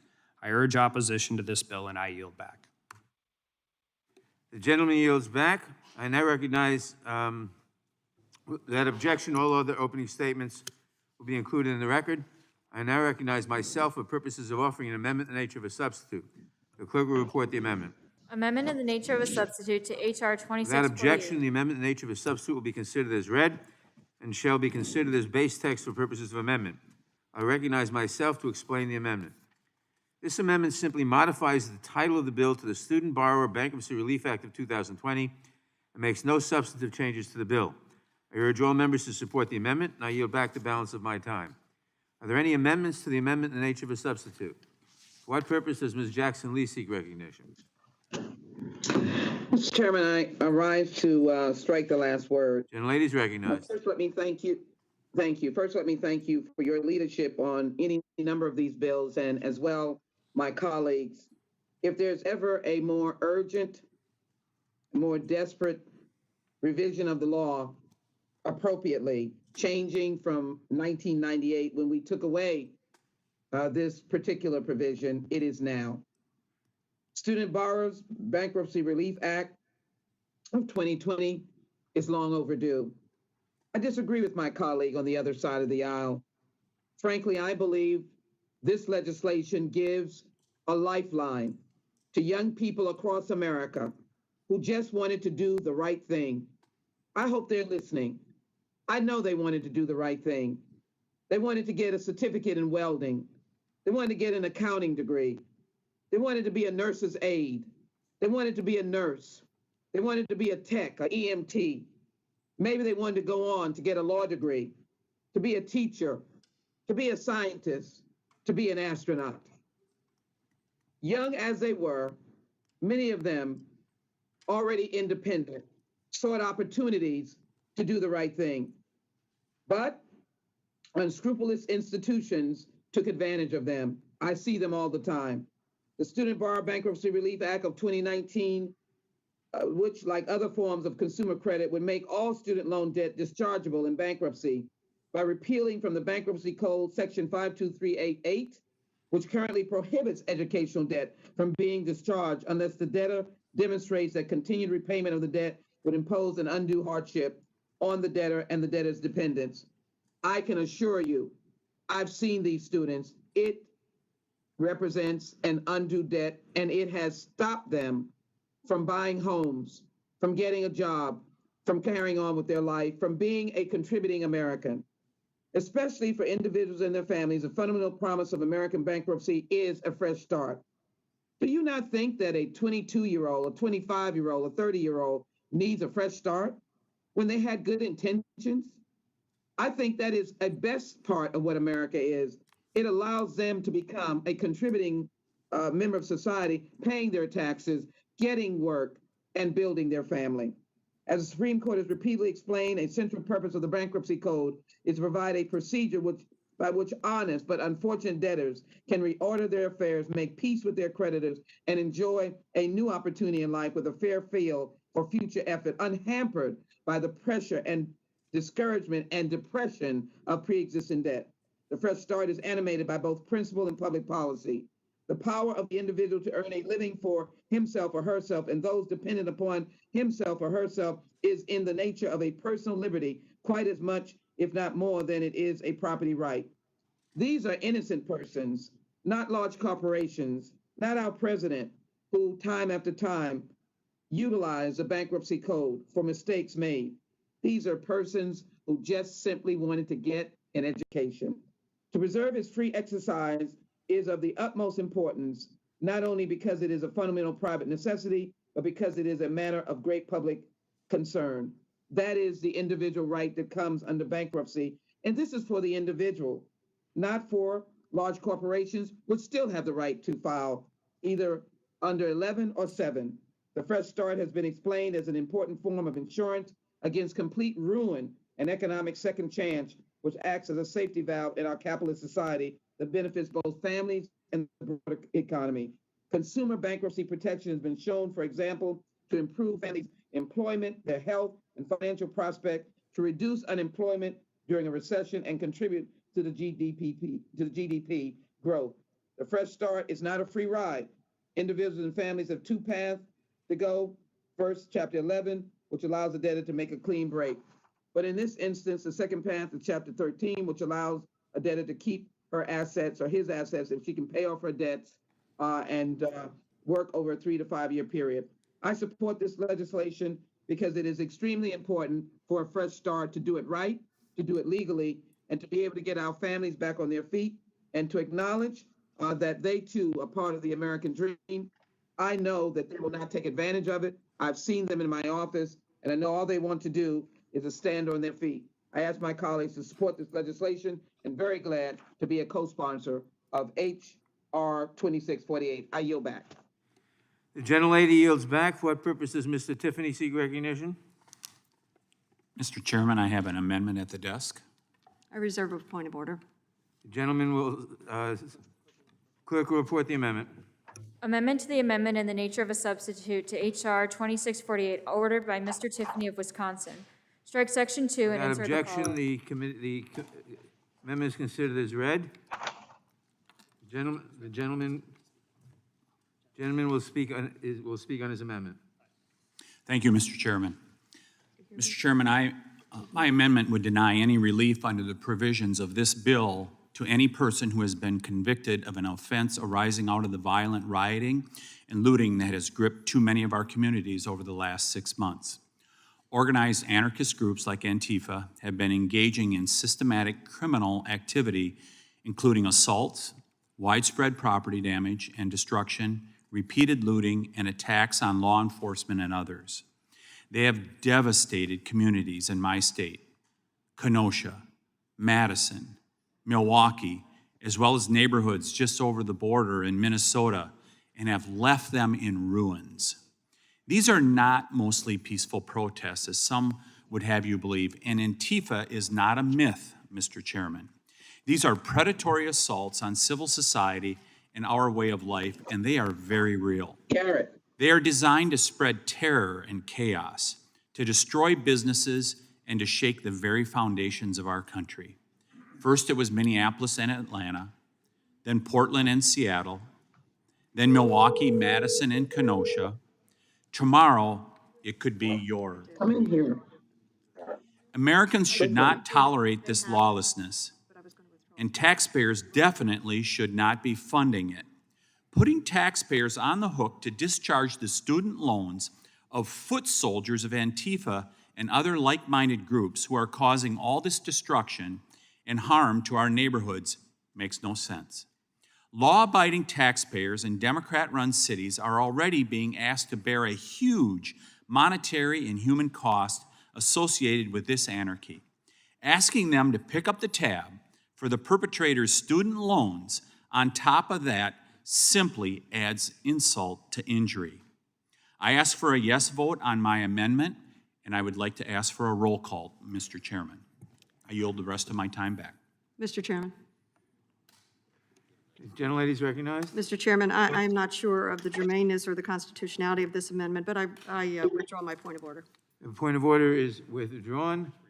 I'll speak in opposition to the amendment. The amendment seems completely off base. This has nothing to do with Antifa or terrorists or anything else. This is simply saying that student loan debt can be discharged in bankruptcy, or it can be discharged in bankruptcy under the bankruptcy code. That's all it does. It has nothing to do with who has the student loan debt. Any American who has student loan debt can discharge it in bankruptcy. This is a bankruptcy amendment. It has nothing to do with Antifa or terrorists or any other individual, except every American. Every American under this bill has the ability to discharge student loan debt in bankruptcy, as we discharge many other things in bankruptcy. Period. I yield back. And I urge opposition to the amendment for the reasons I stated. For what purpose does... Who seeks recognition? Does anyone? Mr. Chairman. Appeal the decision of the chair. I think he's trying to get your attention. There is no decision to appeal. Did you not just make a decision that it's not germane? No. Oh, okay. Sorry, I withdraw.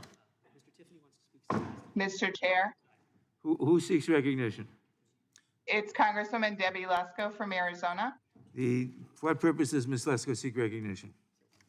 Thank you, Mr. Chairman. I move to strike the last word. Gentlelady is Mr. recognized. Chairman, thank you, Mr. Chairman. I respectfully disagree with your assertion that it's not related at all. I think the amendment, if I'm not mistaken, from Congressman Tiffany was that if someone is convicted of the rioting and looting that has taken place, and their loan should not be forgiven in bankruptcy. And so to me, that's totally relevant. I don't want taxpayer dollars going to someone who is convicted of rioting and looting in our cities. And so therefore I support his amendment and I yield back. Chairman, Gentlelady yields back. Who else seeks recognition? Mr. For what Chairman, purpose does Ms. Lofgren seek recognition? to strike the last word. Gentlelady is recognized. I strongly support this legislation, which is overdue, and believe, as you do, that student loan debt shouldn't be treated differently from other debts in bankruptcy. I think it's worth pointing out that prior to 1976, both federal and private student loans were dischargeable through bankruptcy, so this is nothing new. It's not a free ride or an easy way out from debt for those who don't really need it. And for those of us who were on the committee when Henry Hyde chaired the committee, we recall very well, I'm sure, the provisions put into the code that make it very difficult for individuals to qualify for bankruptcy relief. Student loans shouldn't be a life sentence of debt, and for those who have no realistic path to repaying them, bankruptcy should provide a path to a fresh start. Now, I oppose the amendment that's been offered. I think it's an opportunity or an effort to change the subject because the scale of student loan debt in the United States is simply breathtaking. An estimated 44 million Americans have student loan debt. It's more than 1 out of 6 American adults. The student loan debt in the US is approximately $1.6 trillion. For the class of 2019, 69% of college students took out loans, graduating with an average debt of nearly $30,000. Now, student debt is becoming a crushing burden during the pandemic and economic crisis. Even before the pandemic, 10% of student loans were already more than 90 days delinquent, according to the New York Fed. And with at least 50 million unemployment filings since March, many more Americans will be unable to pay their student loans. Other student loan relief programs during the pandemic, such as forbearance or partial forgiveness, have provided some immediate help, but they're only temporary or partial fixes. More than ever, we need to allow student debt relief through bankruptcy.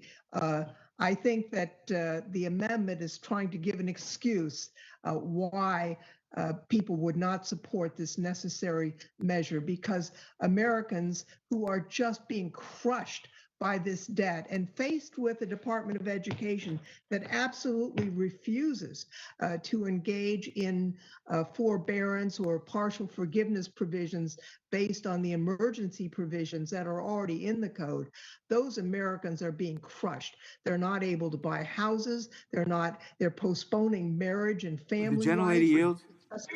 Yes, Mr. Chairman. As I understand it, and I just want you to confirm it, this bill would simply restore the law as it was prior to the amendments of 2005, when student debt was dischargeable in bankruptcy. That was the normal practice. It was changed, unfortunately, in 2005. No one talked in those days about Antifa or anything else. Simply, student debt was dischargeable in bankruptcy, and all we're seeking to do is to restore that situation, correct? That is correct, Mr. Chairman, and it's long overdue. As I mentioned, in that revision of the bankruptcy code, the eligibility for bankruptcy relief was enormously strengthened. It is very difficult to become eligible for bankruptcy. And I'm sure you recall, Mr. Chairman, because you and I were both members of the committee, the stringent requirements imposed on the debtor who enters into bankruptcy relief. It is not a piece of cake.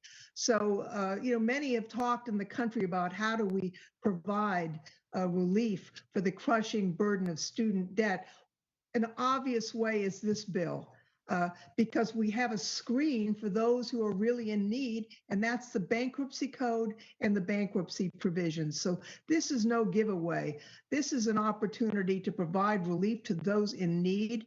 And not only will it help those individuals who have been crushed by debt, it will help our country, because we need these graduates, these students, to be able to live a full and productive life and not spend the next several decades of their life crushed under debt and not doing all of the things that our country needs them to do, to form families, to have children, to buy a house, to live the full life that America provides. So, Mr. Chairman, I think this amendment should be rejected for the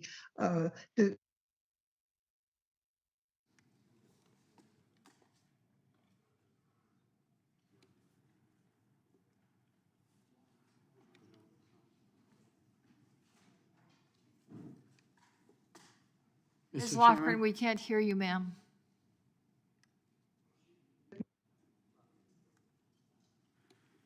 For what purpose does Mr. Tiffany seek recognition? Oh, what purpose does Mr. Shabbat seek recognition? Move strike last word. Gentleman's recognized. Thank you, Mr. Chairman. I'll yield my time to the gentleman from Wisconsin, Mr. Tiffany. Thank you, Mr. Shabbat. So I heard a few things here after I presented this amendment. And one, there was a question of germaneness. Clearly, this is germane. I also heard, with all due respect, Mr. Chairman, you said this amendment has nothing to do with student loans, and also that this is an excuse to derail this bill. This amendment has nothing to do with all of those things. This is really important to the American people. And I understand why some people on this committee feel very uncomfortable with this amendment, because you know what? A whole lot of people around the country, including in my state, have been awfully uncomfortable watching riots in their streets. And I think about the footage that was run in Madison, Wisconsin during the State Street riots, and the riots that ensued a couple weeks later when our governor and the mayor of Madison did nothing to protect the communities of the community of Madison. And what we saw in some instances were many young people who may very well have graduated, for example, from UW-Madison, that were destroying businesses on State Street, one of the most iconic streets that you'll find in the state of Wisconsin, tearing down the statue of Hans Christian Heg, an abolitionist soldier who gave his life at Chickamauga for the Union, to protect the Union, and to end slavery. Lady Forward, torn down in front of the state capitol in Madison. Lady Forward, celebrating Wisconsin being the first state to ratify women's suffrage. Well, there were a lot of young people that were participating in that. And the people of this country, and I know certainly of the state of Wisconsin, they would not want to discharge the debts of people like that that are choosing anarchy and destruction. I believe this amendment is germane, and I hope all members of this committee will vote for it. I yield my time back. For what purpose does Mrs. Cicilline seek recognition? Move to strike the last word, Mr. Chairman. Gentleman is recognized. I had to step out of the room for a moment when the bill was called up, the Student Borrower Bankruptcy Relief Act of 2019, and when I came back in just a few minutes later, I thought for a moment I'd gone into the wrong room, because there was a discussion about Antifa and looting, and so I was struggling with it. So let's not allow this effort to distract from this really important piece of legislation. There are literally veterans with diabetic paralysis who are lying in bed, who have been able to discharge all of their other debt in bankruptcy with one exception, student loan debt. There are people who are receiving Social Security who are having their Social Security checks attached because they can discharge all their other debt but this. This is what the bill is designed to address. H.R. 2648, the Student Borrower Bankruptcy Relief Act, would provide relief from crushing student loan debt for economically distressed individuals who have no alternative but filing for bankruptcy. The overriding principle of the bankruptcy system is to give people who are overwhelmed with unmanageable debt a fresh start through meaningful relief from their debt. This system is supposed to work for everyone, from consumer debtors and small business owners to student borrowers, and give them a new pathway to economic prosperity. But it is all too clear the bankruptcy system is not working. Today, far too many student loan borrowers have been unable to succeed financially due to overwhelming student loan debt. The amount of outstanding debt has skyrocketed to nearly $1.6 trillion. According to the Federal Reserve, this amount has tripled since 2006 and is expected to grow to $2 trillion in the next few years. And while many borrowers attempt to pay off these loans, over 11% of student loan debt was in default or seriously delinquent at the end of 2018, the highest delinquency rate among types of consumer loans tracked by the New York Fed. In addition to undermining the quality of life and the earning of borrowers, this crisis has also severely affected the economy overall. The American Bankruptcy Institute reports that student loan debt has undermined home ownership, automobile ownership, and has also resulted in a decline in students choosing public service careers over the private sector. As this report notes, and I quote, student loan debt thus affects not only those who owe the loans, but also has consequences that ripple through our communities and our nation, end quote. This grotesque outcome is due to outdated provisions in the bankruptcy code that have made educational debt virtually non-dischargeable, with no good reason, incidentally. Under current law, student borrowers cannot discharge this debt unless they demonstrate that they would face an undue hardship if the debt is not discharged. While Congress intended that provision to provide relief for hard-hit borrowers, in practice, it is an extremely high bar to relief for those with crushing debt. H.R. 2648, the Student Borrower Bankruptcy Relief Act of 2019, would fix this problem by ensuring that student loan debt is treated the same as almost every other form of debt that can be discharged in bankruptcy. As an original co-sponsor of this important bill, I applaud Chairman Nadler and Senator Durbin for their leadership on H.R. 2648, and I urge my colleagues to support this overdue measure. And when you have constituents, as we all do, who are facing the devastating consequences of being unable to discharge this debt, they expect us to take action in a serious way. That's what this bill does. I urge my colleagues to focus. Focus on what this bill the problem it attempts to solve. Do something about it, and don't look for an excuse to vote against the millions of student borrowers who are facing this kind of debt by voting no. So I urge my colleagues to support this bill, and I yield back. Gentleman yields back. For what purpose does Mr. Gates seek recognition? I move to strike the last word. Gentleman is recognized. I support Mr. Tiffany's amendment. The underlying piece of legislation that would allow students to discharge student loan debt through bankruptcy would shatter the foundation of higher education finance. It would create a dramatic and sudden shift in the pricing of higher education. It would disrupt almost every university budget in America. And that's exactly why I'm voting for it. During my adult life, prices in higher education have skyrocketed. University administration budgets have exploded. Administrators have gotten rich while a generation of students have been relegated to a life of indentured servitude. 44 million Americans dealing with crushing student loan debt, an amount in the aggregate that exceeds $1.6 trillion. That's more than the amount of money Americans have bought against or borrowed against cars. That's more than America's credit card debt in the aggregate. And it has impacted the life of so many of my fellow millennials. Unable to get married, unable to have a down payment for a home. It's almost like in dating, in millennial life, and in marriage, student loan debt is like the reverse dowry. You're not just marrying someone, you're quite literally marrying their student loan debt as well. It's had an impact on the American family, on the economy, and we should do something about it. But it does raise the question, how did we get here? Why in 2005, as the chairman correctly referenced, did members of Congress and the Senate abandon young people in this country and sell out their promise and their future? And in some research, it appears I've found the answer to that question. I'd like to seek unanimous consent to enter into the record a publication by The Guardian entitled, "How Biden Helped Create the Student Debt Problem He Now Promises to Fix." Without objection. And in this article, it's talking about 18 senators who abandoned the Democrat position and joined with Republicans, and it reads, 18 Democrat senators breaking ranks and casting their vote in favor of the bill. Of those 18, one politician stood out as an especially enthusiastic champion of the credit companies who, as it happens, had given him hundreds of thousands of dollars in campaign contributions. Joe Biden.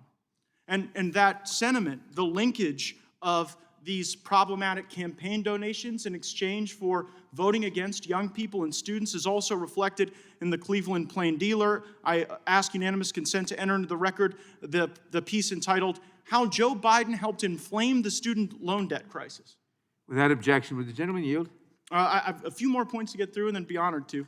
And in this piece, I think the comments of Senator Russ Feingold are particularly noteworthy, where he said the bankruptcy bill was a poster child for the need for campaign finance reform. So Joe Biden taking donations and then turning around and voting against students. The evidence continues with a piece from The Intercept, and this is entitled, "Joe Biden's Role in Creating the Student Debt Crisis Stretches Back to the 1970s." And I'd seek unanimous consent to enter that into the record. Without objection. And it says here, what Biden is forced to respond to this on the campaign trail, and he says, "I don't think you should be paying for my son Hunter to go to Yale Law School." On that point, I may agree with him. "I don't think you should be paying for my daughter Ashley to go to the University of Pennsylvania." That response, when confronted with his record selling out to the creditors and to the lenders, shows a fundamental misunderstanding with what the majority is trying to do, which I support on this committee. But last but most certainly not least, my favorite writing on Joe Biden's role in this is a Harvard Law School piece by Elizabeth Warren entitled, "What is Issue, Bankruptcy, Commercial Law, and Other Gender-Neutral Topics." Mr. Chairman, I seek unanimous consent to enter that into the record. And in this piece, I think particularly noteworthy is where Senator Warren says, "Missing, for example, is a picture of Senator Biden standing shoulder to shoulder with the CEOs of the credit industry co-sponsoring legislation to increase restrictions on consumer and small business bankruptcy." It appears as though Joe Biden was the student loan indebtedness senator. And I'm grateful that the majority on this committee wants to break away from the Biden record on student loans and would instead chart a way forward that is more fair to America's young people. I yield to the chairman. I thank the gentleman for yielding. The gentleman is quite correct. At the time, which was 2005, there was an attempt to do exactly what was done. It was the wrong thing to do. Senator Biden was on the wrong side. Many people in both parties were on the wrong side. Senator Warren was then a Harvard law professor who was advising me. I was one of the leaders of the opposition, and hopefully everybody has learned from that. But you're quite right. People were wrong at the time. But I appreciate your support for this. It is the right thing to do. It was the wrong thing to do then. It was the right thing to do now. I agree. I yield back. Gentleman yields back. For what purpose? Move to strike the last word. Thank you, Mr. Chairman. And I was about to say the same thing to my colleague from Florida. I think many of us have raised some of those points before, and I'm so pleased that you are voting for the bill. And I believe that we have moved a lot of people to the right place, and unfortunately, it took too long. I am a proud co-sponsor of this bill, the Student Borrower Bankruptcy Relief Act, to restore justice to student borrowers who are struggling the most.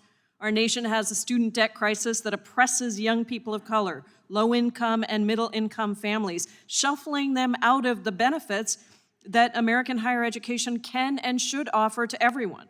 Over 45 million Americans collectively hold a total of $1.6 trillion in student loan debt. That is more than total U.S. credit card debt. And that figure is projected to swell to $2 trillion by 2022. Even before the COVID-19 crisis hit, nearly 1 in 4 student borrowers were behind on their payments, making it impossible for them to buy a house or to start a family, much less to think about actually getting that education. Now, 10 million student loan borrowers could be out of work amid the recession associated with this pandemic. And yet, at the end of this year, borrowers with federal student loans may have to go back to making monthly payments again because Republicans today are refusing to negotiate with us to extend the payment pause or provide any additional relief beyond what was granted in the CARES Act. What's more, people with private student loans received absolutely no relief from their monthly payments. Student borrowers are becoming more and more desperate, and while no one ever wants to file for bankruptcy, in some cases it can provide people with mountains of debt a pathway to restore their financial stability. Nearly every form of debt can be eliminated through the bankruptcy process, including credit card debt and medical debt, but not student debt, except in extremely rare cases, and that is just unfair.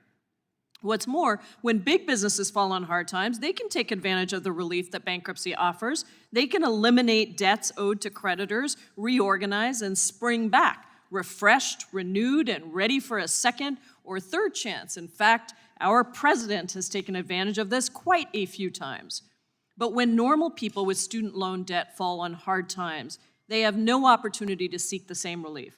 This legislation that we're voting on today is so important because it would reverse this injustice.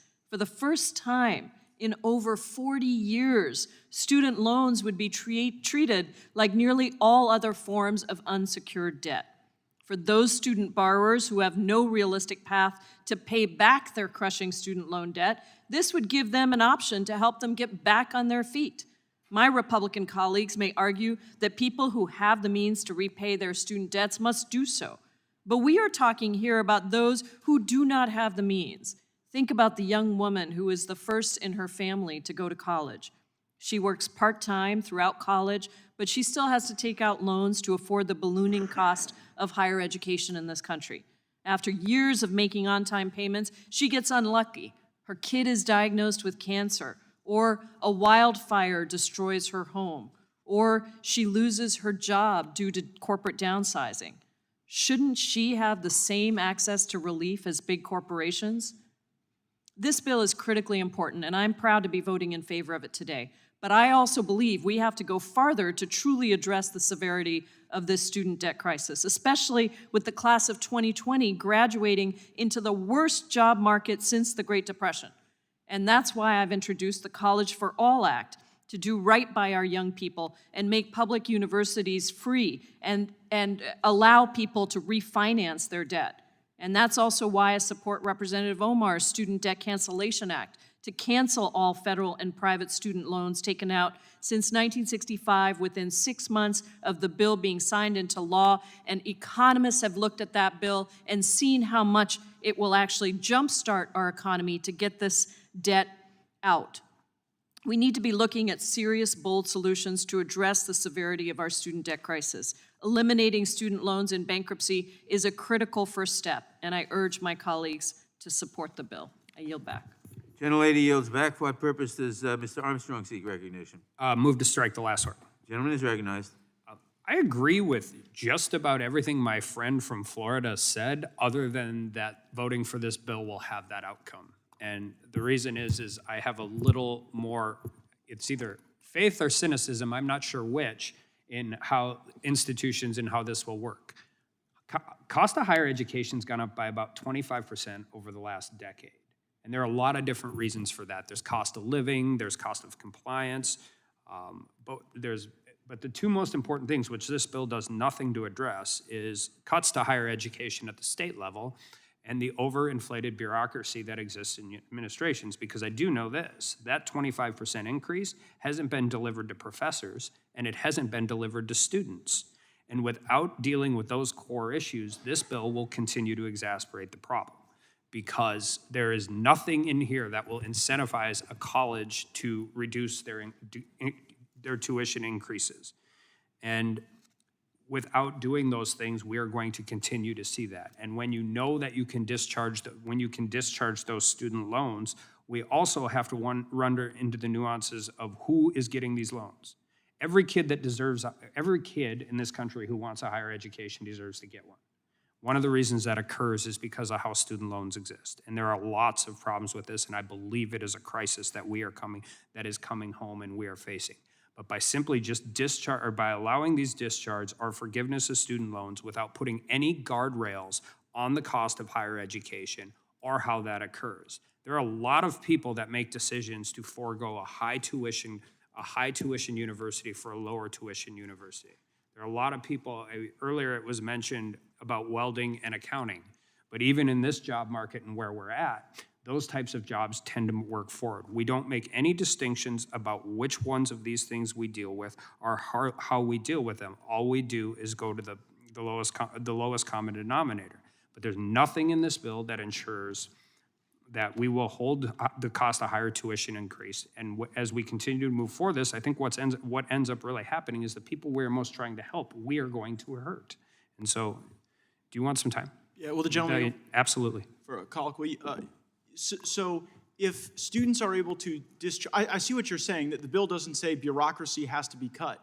But if students can discharge their debt through bankruptcy, then there will be fewer of those loans issued, right? Because if they're risky loans, they won't be issued. And so universities won't be able to charge as much, tuition will go down, and because they won't be able to charge as much, they won't be able to have a senior provost of intersectional gender studies knocking down $280,000 a year while somebody's just trying to pay tuition for their family member. Well, I think I yield back. Well, I think there's two fundamental problems with that. One is that every 85% or whatever the number is backed by the federal government. And two, I think the easiest way in which you get to lower risk loans is ability to repay the loan, more so than where you're at, which is going to immediately go where we've been trying to get away from for a very, very long time. And what I mean by that is people who can afford the loan are going to get the loan. People who can't afford the loan aren't going to get the loan. And I don't think we deal with that nearly enough because. But would the gentleman concede that the inability to get the loan would then be linked to the quality of the higher education product delivered, right? Like, I'm pretty sure that even poor kids are going to be able to get a student loan for quantum computing and, advanced microbiology. It's like where you've got people who are getting or graduating with $60,000, $70,000, $80,000 in debt that walk out with my degree, the political science degree, and then are far less employable. Don't you think that the chairman's bill would create some market forces that don't currently exist within higher education? And I agree with you on the point of federally backed loans. I would support that too. And I think that's part of the problem. And I don't disagree with anything you said. I actually don't disagree with a lot of what my colleagues on the other side have said about this. I have a different take on how that actually will occur, so. For what purpose does Ms. McBath seek recognition? Thank you, Mr. Chairman. I move to strike the last word. Gentlelady is recognized. And I'm so grateful to you, Mr. Chairman, and also Congressman Katko for introducing this important bipartisan legislation, and I really am happy to say it's bipartisan. I do have to say, though, that I oppose the amendment and I support the bill because so many in our country are facing great financial uncertainty and hardship as we continue to persevere through this pandemic. Many Georgians in my own state have worked hard to improve their prospects through education with help of student loans. They've gotten college degrees and even graduate degrees in hopes of providing a strong economic foundation for their families and for their futures. And for many, this investment in their future pays dividends. And over a period of time, many of them are able to pay back those student loans. Unfortunately, others will find themselves in periods of great financial difficulty, such as what we have right now under the pandemic. Under such a strain, bankruptcy can provide a way forward, a way out of debt, and toward a more hopeful future, a new beginning for these people, and also in building their futures. And this bill helps those experiencing the extreme financial strain by making student loan debts dischargeable in bankruptcy, just like many other types of debt. But I have an example of something like this has happened in my district in Georgia. Argosy International defrauded many students that paid their hard-earned money to get degrees. They closed their doors, and those students have now been left with unimaginable debt, also now saddled with COVID-19. Many of them don't have jobs, they don't have resources, and may not even have a place to live. But I do want to make reference to the comments that our colleague across the aisle, Mr. Armstrong, made, the comment on the choice of study. I think the choice of study that our students take, has no bearing on whether or not they might be unfairly defrauded by for-profit institutions, and now they owe the debt that they owe for degrees and services that were not made good on by those for-profit institutions, and those doors have actually been closed to them. That's the reason why we must continue to make education more accessible, but we must also help those who have not yet reaped the benefits of their education because they have fallen on hard times or they were defrauded by these for-profit institutions. And so this bill takes an important step in providing students a bit of much-needed hope in a great moment of difficulty. And let's be real, every student in this country right now is facing extreme difficulty if they are under the gun to try to be able to pay for their education during this time. So I urge my colleagues to join me in supporting this bipartisan legislation, and I yield back the balance of my time. Gentlelady yields back. For what purpose does Ms. Scanlon seek recognition? Mr. Chairman, I move to strike the last word. Gentlelady is recognized. I want to thank the chairman for introducing and moving through committee H.R. 2648, the Student Borrower Bankruptcy Relief Act, which I'm proud to co-sponsor. I look forward to supporting, and I will have to oppose the amendment. Chairman Nadler's legislation, the Student Borrower Bankruptcy Relief Act, could not be more timely for my community. Pennsylvania holds the dubious distinction of having one of the highest rates of student loan debt in the nation, $68 billion. 64% of our 2019 grads have student debt with an average of $38,500 each. Even before COVID-19 upended our economy, more than 25% of Pennsylvania's student loan holders were seriously delinquent in repayment or in default. So this is an issue that hits close to home in my district. I cannot count how many constituents have told me that they've been unable to buy a home or a car, to start a family, or contribute to their children's college education because they're still paying their student loans. We have a lot of work to do to make college affordable through increased Pell Grants, increased public support for college and career education, better student loan terms, and functional student loan forgiveness programs. But the bill before us today, the Student Borrower Bankruptcy Relief Act, provides an important opportunity to make our bankruptcy code fairer to student loan borrowers who are forced to apply for bankruptcy. This bill doesn't single out student loans for special treatment or create universal student loan forgiveness. Instead, it treats student loan debt as every other form of debt, rather than giving it a special status that can survive bankruptcy and thereby continue to hang over the heads of borrowers, even when they can satisfy a court that they meet all the other conditions for bankruptcy. There is no principled reason to provide student loans with the privileged status they currently have, and doing so thwarts the purpose of our bankruptcy laws, which is to provide eligible debtors with a fresh start. There is certainly no reason why student loan borrowers should have fewer protections in bankruptcy than unscrupulous real estate developers or other con men who take advantage of our bankruptcy laws. As Americans face the worst economic and joblessness crisis in a generation, and with national student debt upwards of $1.6 trillion, avenues for relief must be made available. Again, I want to thank Chairman Nadler for bringing this legislation through markup, and I look forward to H.R. 2648 becoming law. With that, I yield back. Gentlelady yields back. For what purpose does Mr. Johnson seek recognition?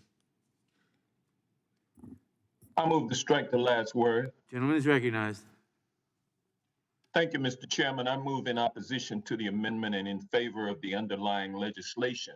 I'm a proud co-sponsor of this legislation, and I thank Chairman Nadler for bringing it before us for markup today.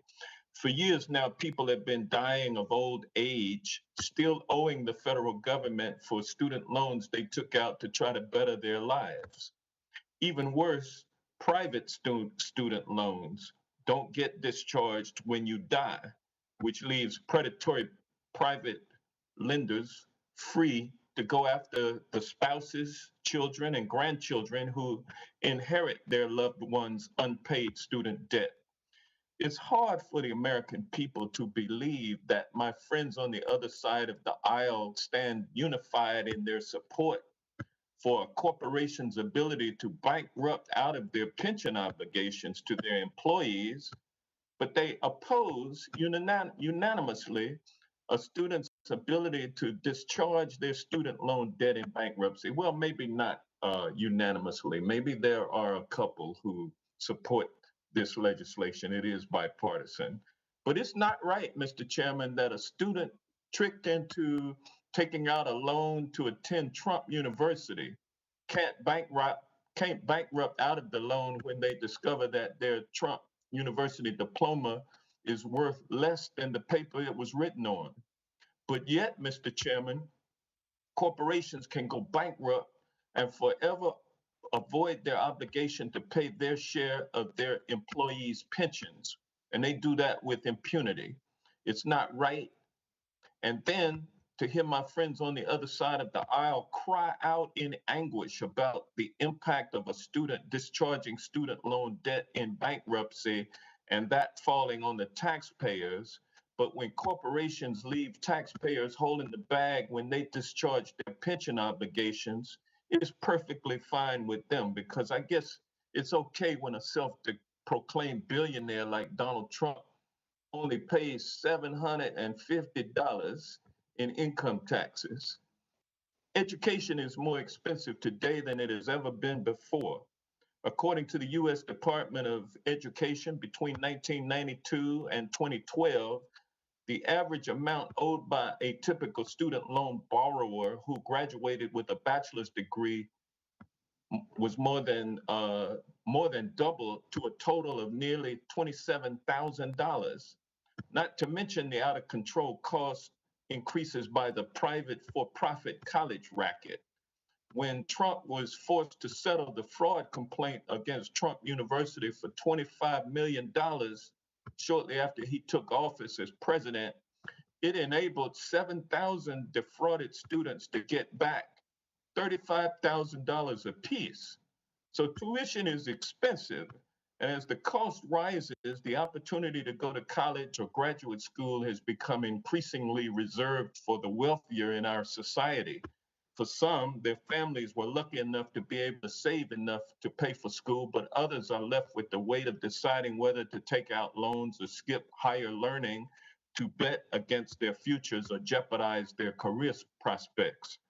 Yes, academic scholarships can cover some of the financial burden, but these scholarships are hard to get, and they are rarely enough to prevent students from having to take out loans to cover the full cost. I know this burden is not taken on lightly, and graduates take pride in paying off their loans, but a few wrong turns, like a recession, an illness, or a layoff, can cause loans to snowball, making them impossible to pay down. So bankruptcy has always been a last resort for Americans who've fallen on bad times. It's something that is not taken lightly. Unlike big corporations, Americans wait as long as they can before filing for bankruptcy. By allowing student loans to be discharged in bankruptcy, this bill would help those few who need to restart, who need this final lifeline to get their lives back. So let's do that for the people. We coddle the corporations. Let's pay some attention to the people, especially the least of these. And with that, Mr. Chairman, I yield back. The gentleman yields back. For what purpose does Mr. Johnson seek recognition? Thank you, Mr. Chairman. I'm going to yield my time to Mr. Armstrong. The gentleman yields to Mr. Armstrong. Thank you. Just a couple points here. Over 90% of the student loans are federally backed. A private, regardless of where you're at, the private for-profit universities is not how we got into this crisis.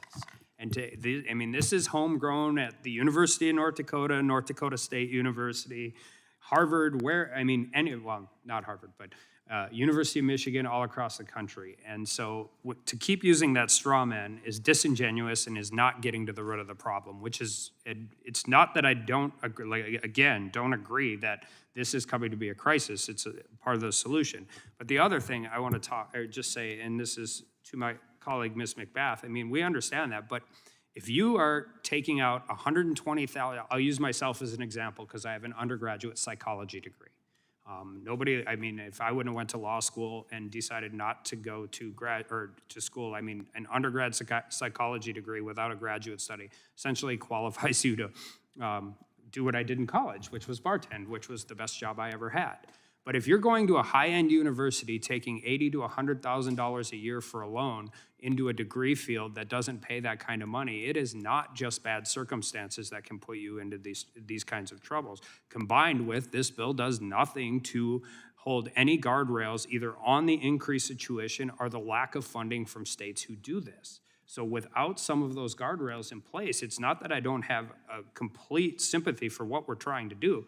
I'm just saying it's not going to accomplish it the way in which we think it is. And when talking about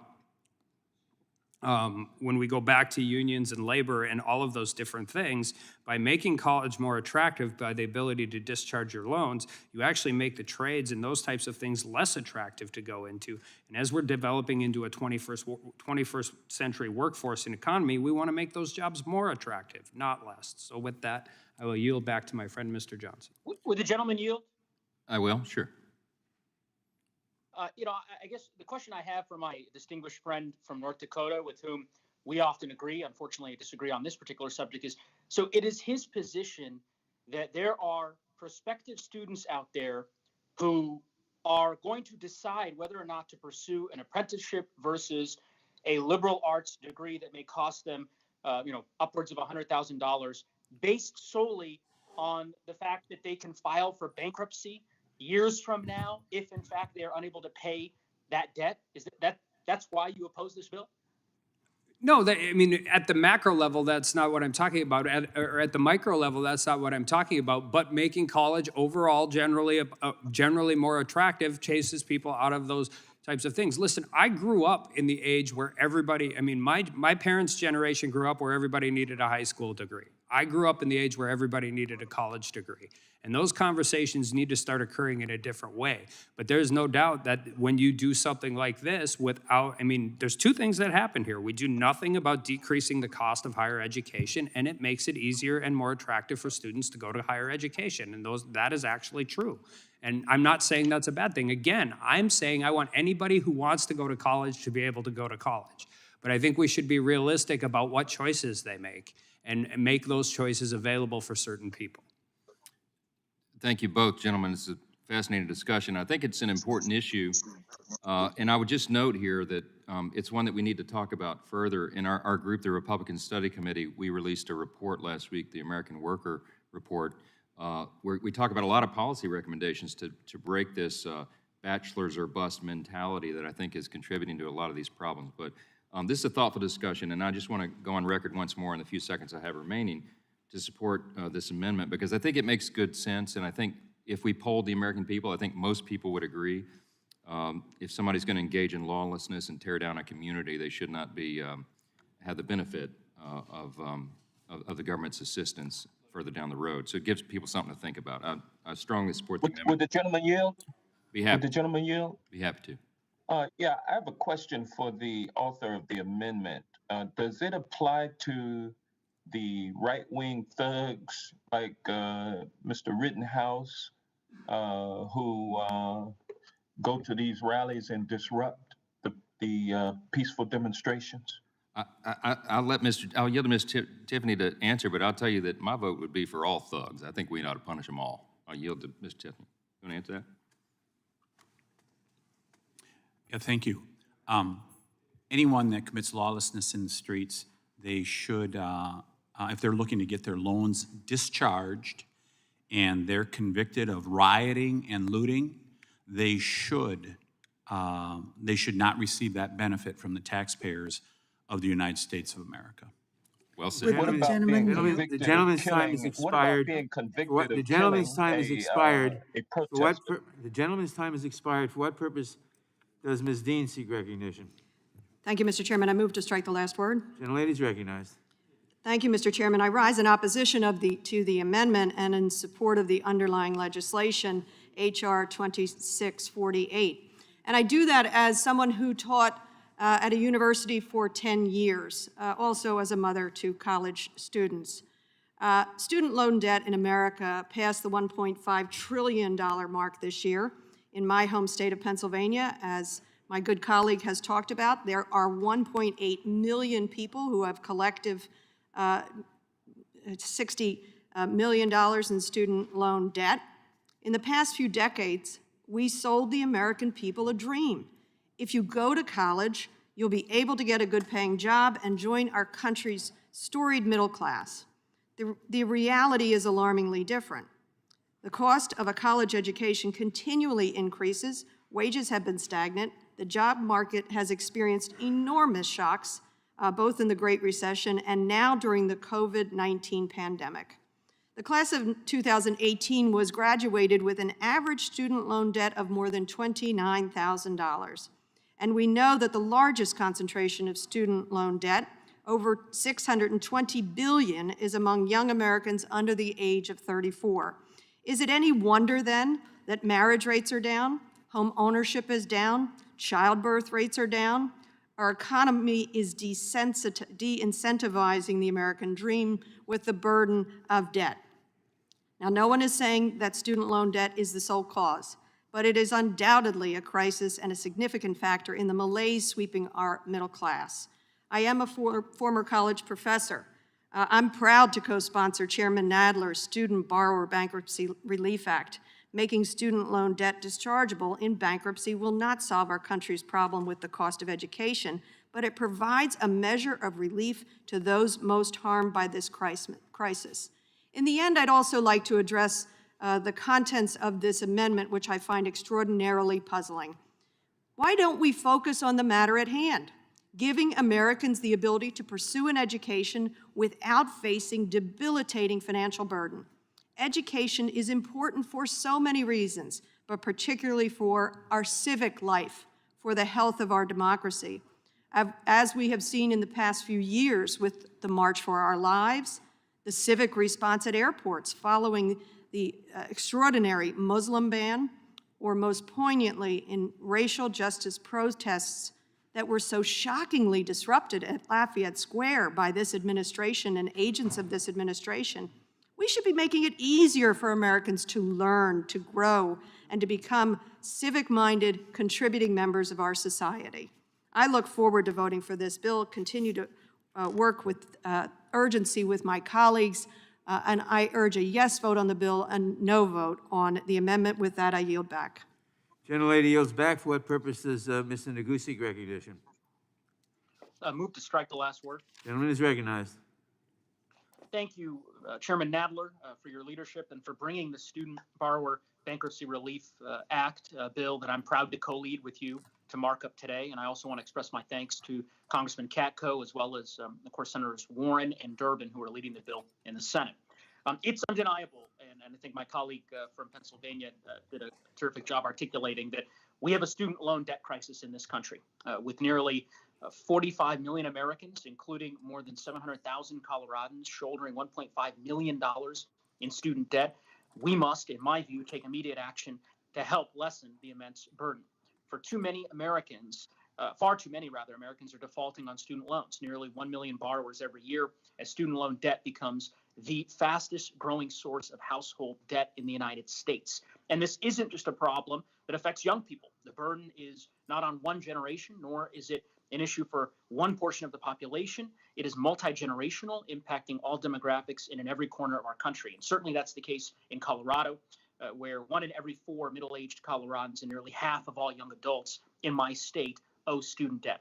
The greatest hardship is felt, of course, in rural Colorado, with more than 130,000 individuals owing student loan debt. And one reason for this crisis, as has been articulated during today's markup, is in our bankruptcy system. Prior to 1976, as Chairwoman Lofgren articulated, federal and private student loan debt were both fully dischargeable in bankruptcy. And yet, over the last several decades, Congress and the courts have steadily narrowed the grounds for borrowers to gain relief from student debt in bankruptcy proceedings. I must confess, I am puzzled by the objections from some of my Republican colleagues today with respect to this bill. I understand the sentiments regarding wanting to lower the tuition at our public colleges and universities, and I certainly worked with my Republican colleagues on the Board of Regents at the University of Colorado to do precisely that.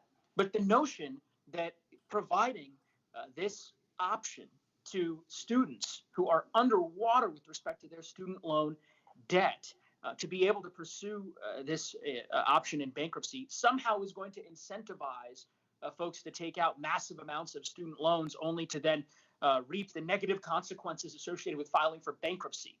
Filing for bankruptcy is not something that anybody wants to do. It's not something that anyone encourages. It has negative repercussions in terms of your potential employment, your credit score, and so many other potential consequences. So that to me is a farcical argument. And, with respect, I would suggest that this is a bill that everyone should be able to get behind. And of course, that is reflected in the fact that in addition to Chairman Nadler, Representative Katko, a Republican from the other side of the aisle, is co-leading this measure. So I would hope that we could put politics aside. Let's restore the law back to what it was for the better part of 40 years and give folks the opportunity, to the extent that they find themselves in such dire circumstances as needing to pursue relief under our bankruptcy laws, to be able to do that. And with that, I yield back. Gentleman yields back. For purposes, Mr. Raskin seek recognition. I move to strike the last word, Mr. Chairman. Gentleman is recognized. I rise in very strong support of the legislation to treat student loan debt as dischargeable, just like most every other form of consumer debt, and just the way it was treated until 1976. You can achieve bankruptcy protection for business debts, for credit card debts, for medical debts, even gambling debts. But student loan debt is non-dischargeable, along with a handful of other categories like money that you're forced to pay to a court for criminal restitution or child support or alimony. So I don't really understand the whole idea of stigmatizing millions of young people who want to go to college, better themselves, join the middle class, and meet the American dream. And instead, what we get is rhetoric that we're like incentivizing young people to go out and study things they shouldn't study, or to go beyond their limitations, to go to college when they really shouldn't be in college. I'm just shocked at some of the rhetoric we're getting. I'm also baffled, my colleagues are baffled by the response of some of our GOP friends to this whole matter. I mean, they seem to be looking for somebody to scapegoat or blame. You know, if we were going to be looking for a category of people to penalize for their past activity in the bankruptcy process, why not penalize people who have filed for bankruptcy itself multiple times before? And I know they don't want to talk about Donald Trump. They don't want me to mention him. So take the president off of the picture. Imagine a con man who has nothing to do with the president of the United States. Just imagine a con man who's gone bankrupt 3 times or 4 times or 5 times and then wants to come back and seek bankruptcy protection again.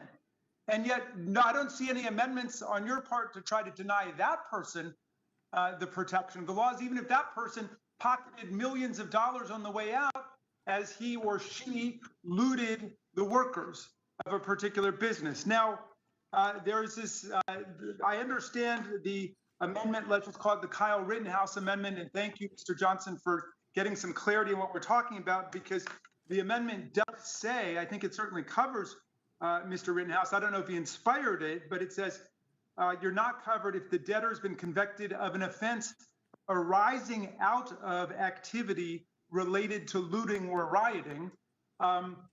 So Mr. Rittenhouse is charged with homicide for killing 2 people with a rifle. He was only 17 years old. So as I understand it, the purpose of this amendment is to say, if Mr. Rittenhouse, say he's convicted of homicide and he goes to jail for, I don't know what it might be, 20 years or 25 years, but he's able to study some in prison and he gets out, he wants to make amends with society, he's done his time, and then he takes out loans, as I understand it, and he takes out a lot of loans, and say he goes to some phony university like Trump University, well, that's closed, but take another like for-profit university goes to, and then he gets out and he can't pay it back. And he really can't pay it back, and he's in trouble, and he goes to get the loans discharged. He can't be discharged.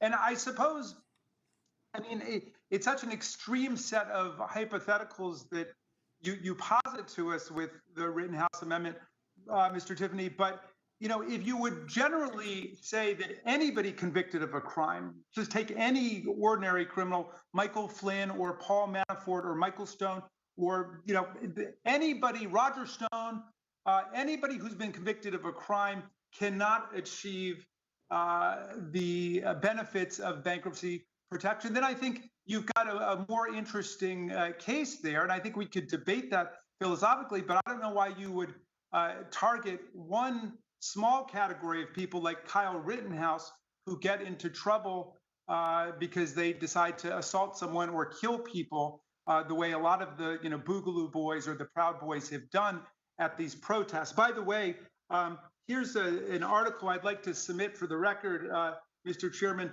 51 protesters facing federal charges from the protests, yet no sign of Antifa involvement from a review of all the Department of Justice records. So they keep talking about Antifa, and I would gladly denounce Antifa. As I understand, Mr. Tiffany is denouncing today Kyle Rittenhouse and the Boogaloo Boys and the Proud Boys. If he hasn't, I certainly hope that he will. But given how narrow his amendment is, I'm afraid I can't support it at this point. And I yield back to you, Mr. Chairman. The gentleman yields back. For what purpose does Ms. Mucarsel-Powell seek recognition? Mr. Chairman, I ask to strike the last word. Gentlelady is recognized. Thank you. First, I oppose this amendment. I think it's a distraction and it really doesn't have much to do with this bill. I fully support this bill and I thank my colleague for working on this issue. Student debt is actually a very personal issue for me for different reasons. I've been working on student debt since I came into Congress, supporting different bills, because I spent over 13 years of my career before I came to Congress working on higher education, working here at Florida International University, which is a public university, and it serves first-generation students, and it serves the largest number of Hispanic students in the country, actually, in the entire country. And currently, just to give you an idea, the tuition and fees at FIU for a Miami resident at a public university is close to $24,000 right now. And it's a fact, right? We've seen these numbers that minorities, especially Latino and Black students, are hit hardest by the student loan debt crisis and student loan default. In Florida, just to give you an idea, the student loan debt has hit over $75 billion, with over 2.2 million borrowers owing an average of nearly $35,000 each. Now, more than ever, I think it's incredibly important to have a college degree to compete in this economic market. But with the rise of college tuition, including public universities, not these elite schools that people are discussing on the other side, these students are forced to take out thousands of dollars in student debt.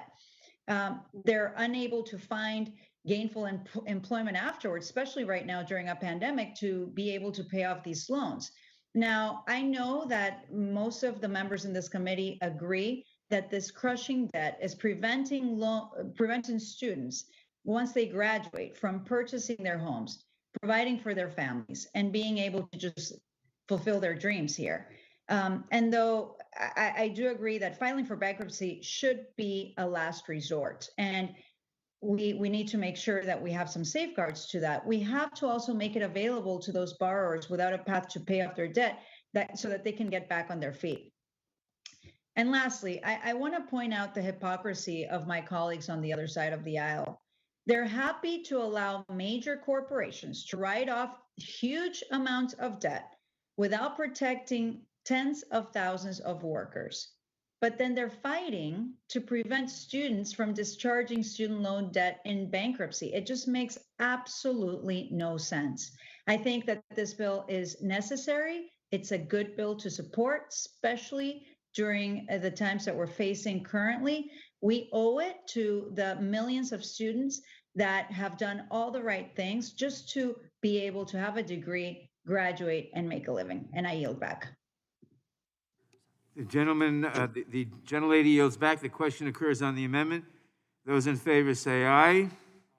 Opposed, no. No. In the opinion of the chairs, No. the nays have it. The amendment is not agreed to. Are there any further amendments to the amendment in the nature of a substitute? Are you going to do a roll call? I don't know Roll what you call were is saying. requested. The clerk will call the roll. Okay. Mr. Nadler, No. Mr. Nadler votes no. Ms. Lofgren? No. Ms. Lofgren votes no. Ms. Jackson Lee? No. Ms. Jackson Lee votes no. Mr. Cohen? Mr. Johnson of Georgia? No. Mr. Johnson of Georgia votes no. Mr. Deutsch? Ms. Bass? Mr. Jeffries? Mr. Cicilline? No. Mr. Cicilline votes no. Mr. Swalwell? Mr. Liu? Mr. Raskin? No. Mr. Raskin? Mr. Raskin? No. Mr. Raskin votes no. Ms. Jayapal? No. Ms. Jayapal votes no. Ms. Demings? Ms. Demings votes no. Mr. Correa? Mr. Correa?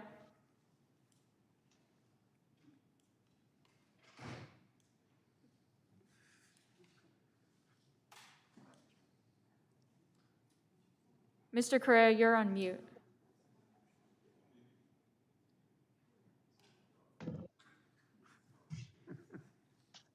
Ms. Scanlon? No. Ms. Scanlon votes no. Correa, no. Mr. Correa? No. Mr. Correa votes no. Ms. Garcia? No. Ms. Garcia votes no. Mr. Neguse? No. Mr. Neguse votes no.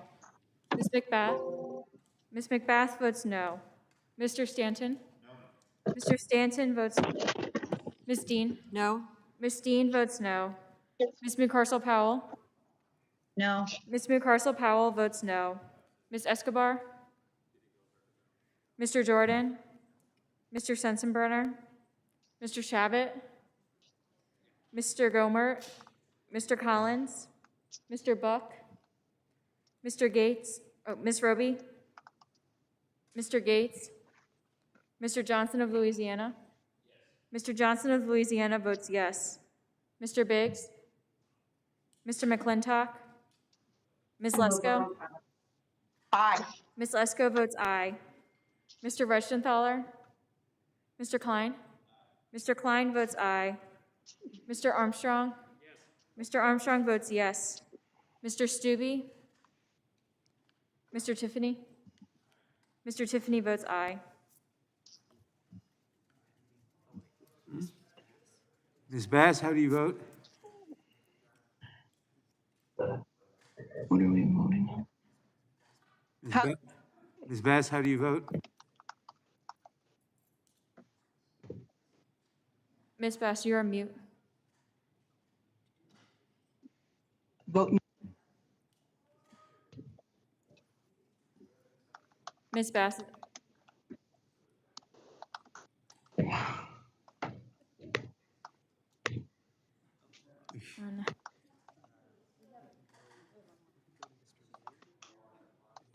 Mr. Liu, how do you vote?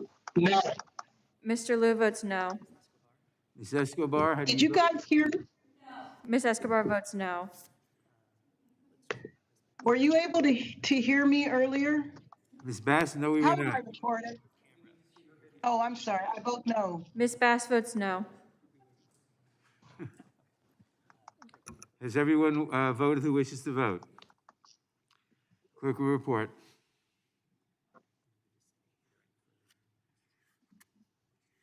Clerk has to report first. Mr. Chairman, there are 5 ayes and 19 noes. Are there any further amendments? The amendment is not adopted. Are there any further amendments to the amendment in the nature of a substitute? If not, the question occurs on the amendment in the nature of a substitute. This will be followed immediately by a vote on final passage of the bill. All those in favor respond by saying aye. Aye. Opposed, Aye. no. In the opinion of the No. chair, in the opinion of the chair, the ayes have it, and the amendment in the nature of a substitute is agreed to. Reporting quorum being present, the question is on the motion to report the bill H.R. 2648 as amended favorably to the House. Those in favor respond by saying aye. Aye. Aye. Opposed, no. Okay. Can you tell me what The ayes have it, and the bill is ordered. Mr. Chairman, request a roll call. Roll call is requested. The clerk will call the roll. Mr. Nadler? Aye. Mr. Nadler votes am I aye. Ms. Lofgren? Aye. Ms. Lofgren votes aye. Ms. Jackson Lee? Aye. Ms. Jackson Lee votes aye. Mr. Cohen? Mr. Johnson of Georgia? Aye. Mr. Johnson of Georgia votes aye. Mr. Deutsch? Ms. Bass? Aye. Ms. Bass votes aye. Mr. Jeffries? Mr. Cicilline? Mr. Cicilline votes aye. Mr. Swalwell? Mr. Liu? Aye. Mr. Liu votes aye. Mr. Raskin? I vote aye. Mr. Raskin votes aye. Ms. Jayapal? Ms. Jayapal votes aye. Ms. Demings? Ms. Demings votes aye. Mr. Correa? Aye. Mr. Correa votes aye. Ms. Scanlon? Aye. Ms. Scanlon votes aye. Ms. Garcia? Aye. Ms. Garcia votes aye. Mr. Neguse? Aye. Mr. Neguse votes aye. Ms. McBath? Ms. McBath votes aye. Mr. Stanton? Mr. Stanton votes aye. Ms. Dean? Aye. Ms. Dean votes aye. Ms. McCarcel-Powell? Ms. Escobar? Mr. Jordan? Mr. Sensenbrenner? Mr. Shabbat? Mr. Gomer? Mr. Collins? Mr. Buck? Ms. Roby? Mr. Gates? Mr. Johnson of Louisiana? Mr. Johnson of Louisiana votes no. Mr. Biggs? Mr. McClintock? Ms. Lesko? No. Ms. Lesko votes no. Mr. Reschenthaler? Mr. Klein? Mr. Klein votes no. Mr. Armstrong? Mr. Armstrong votes no. Mr. Stubbe? Mr. Tiffany? Mr. Tiffany votes no. Has every member voted who wishes to vote?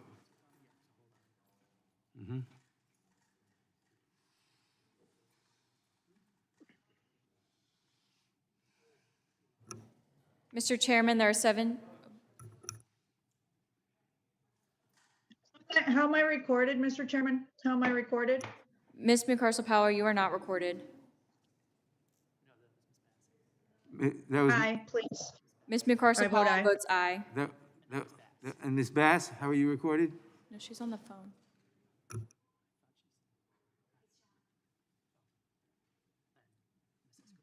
Ms. Escobar? Ms. Escobar votes aye. Has Ms. Bass been recorded? Yes, Ms. Bass is recorded as aye. Okay. Is anyone else?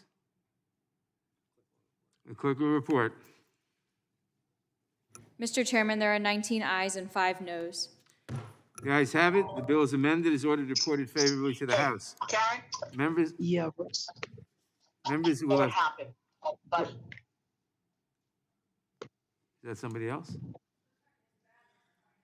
Did you, I'm sorry, Was Ms. Bass recorded? did you record me? I Yes. vote aye. Ms. Bass was recorded as aye. Yes. Okay. Members will have, the ayes have it, the bill is amended, is ordered reported favorably to the House. Members will have 2 days to submit views.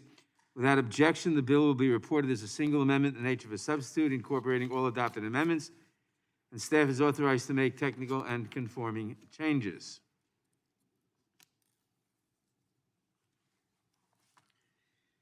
Pursuant to notice, I now call up H.R. 8366, the Protecting Homeowners in Bankruptcy Act of 2020, for purposes of markup, and move that the committee report the bill favorably to the House. The clerk will report the bill. H.R. 8366 to amend Title 11 of the United Without States Code. objection, the bill is considered as read and open for amendment at any point. I will begin by recognizing myself for an opening statement. H.R. 8366, the Protecting Homeowners in Bankruptcy Act of 2020, would increase the amount of home equity that homeowners and their families can protect from creditors when they are forced into bankruptcy. This simple but important change would help people stay in their homes while they engage in the hard work of emerging from financial distress. If there is one foundational principle of American bankruptcy law, it is the promise of the fresh start. As the Supreme Court has repeatedly explained, a central purpose of the Bankruptcy Code is to provide a procedure by which honest but unfortunate debtors can reorder their affairs, make peace with their creditors, and enjoy a new opportunity in life with a clear field for future effort, unhampered by the pressure and disengagement and discouragement of pre-existing debt. The Fresh Start is a quintessentially American idea. It is the promise that even when your best efforts have failed, you will have a chance to get back up and try again. It is the promise that your debts will not destroy you. We all benefit from the fresh start that bankruptcy provides. When it works as intended, it boosts economic growth, reduces unemployment, and encourages innovation and entrepreneurship. Unfortunately, the Bankruptcy Code does not always provide the fresh start it is supposed to deliver. In order to make this second chance meaningful, the Bankruptcy Code allows debtors to protect certain assets from creditors by exempting them from the bankruptcy process. These exemptions are meant to ensure that people emerge from bankruptcy with the basic necessities of life and the means to support themselves and their families. The federal homestead exemption is supposed to support the fresh start by allowing a debtor to protect a certain amount of the equity they have put into their home. This provision embodies a long-standing tradition in American law that a family's home should be protected from creditors in order to preserve the family's well-being and to promote a fresh start. But the exemption has not been amended since 1978, when it placed just $15,000 of home equity off limits to creditors. Even after indexing for inflation as provided under the law, today the homestead exemption only protects roughly $25,000 of home equity. That amount is far too low. Today, the nationwide median sales price of a home is $330,000. The median cost of a new single-wide mobile home stands at $51,000, but the current exemption protects just $25,000. If the homestead exemption is supposed to keep people in their homes, it has failed. Against this backdrop, H.R. 8366 is a step in the right direction. It would increase the federal homestead exemption to $100,000.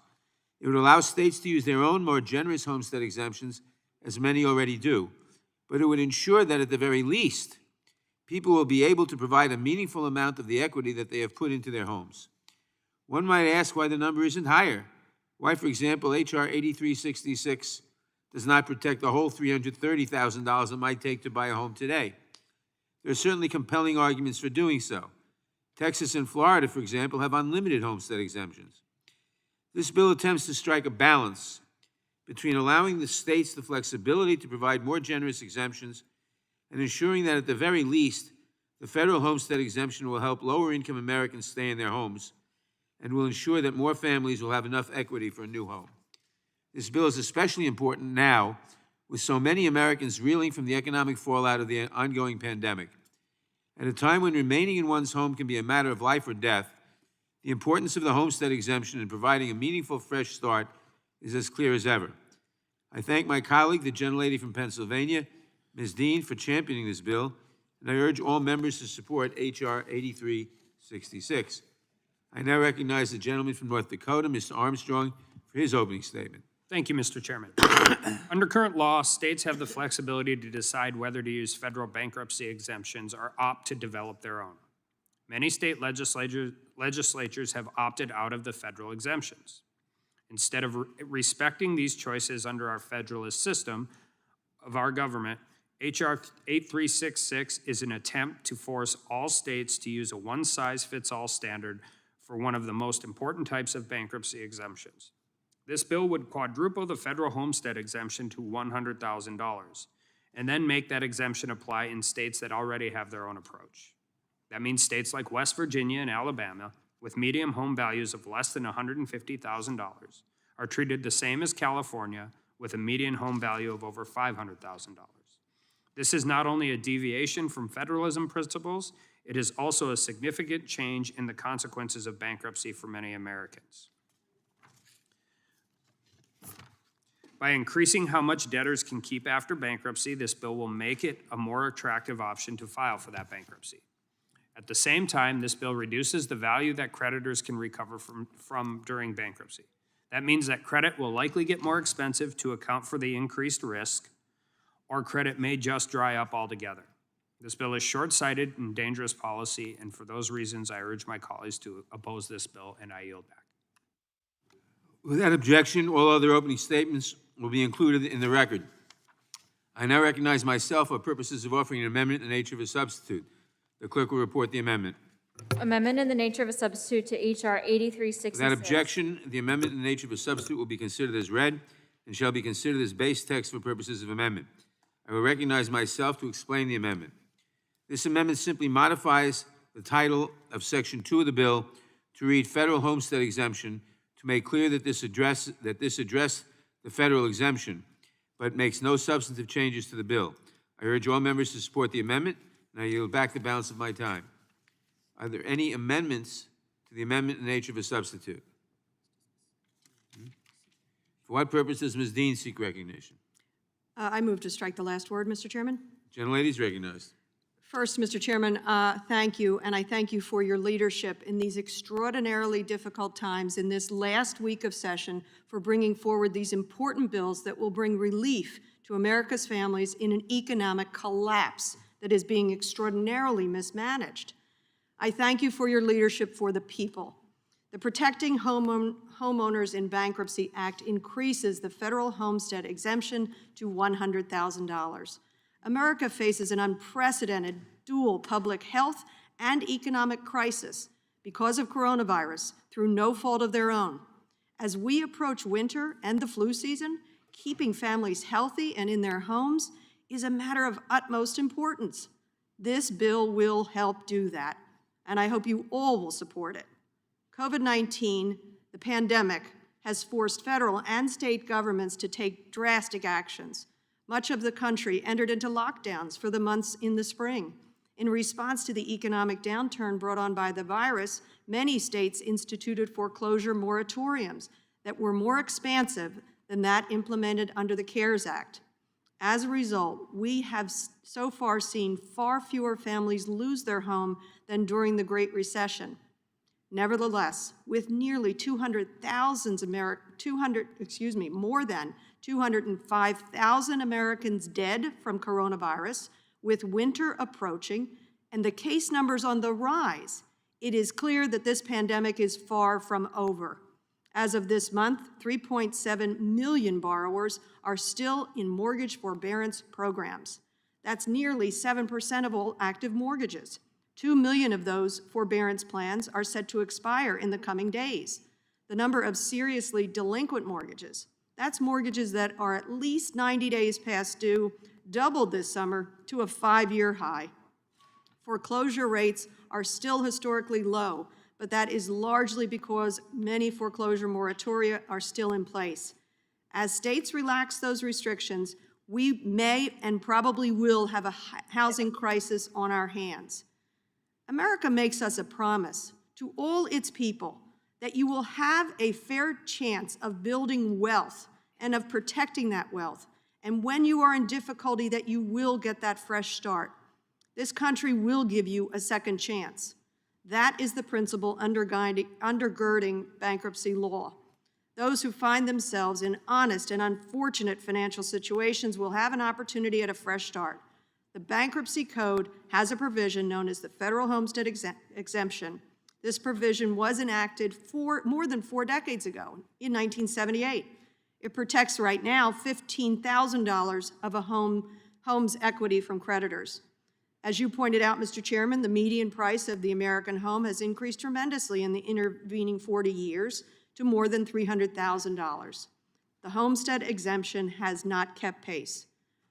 I ask for my colleagues on both sides of the aisle, on behalf of your constituents who worry about their housing, their protection of their equity and their wealth as we face the fall and winter months of a pandemic, I ask all my colleagues for your support. With that, Mr. Chairman, before I yield back, I ask unanimous consent to enter on the record the good Representative Mr. Cicilline's remarks. If you would offer that, if I may offer that for the record. Without objection. Thank you, and I yield back. Gentlelady yields back. For what purposes Ms. Jackson-Lee seek recognition?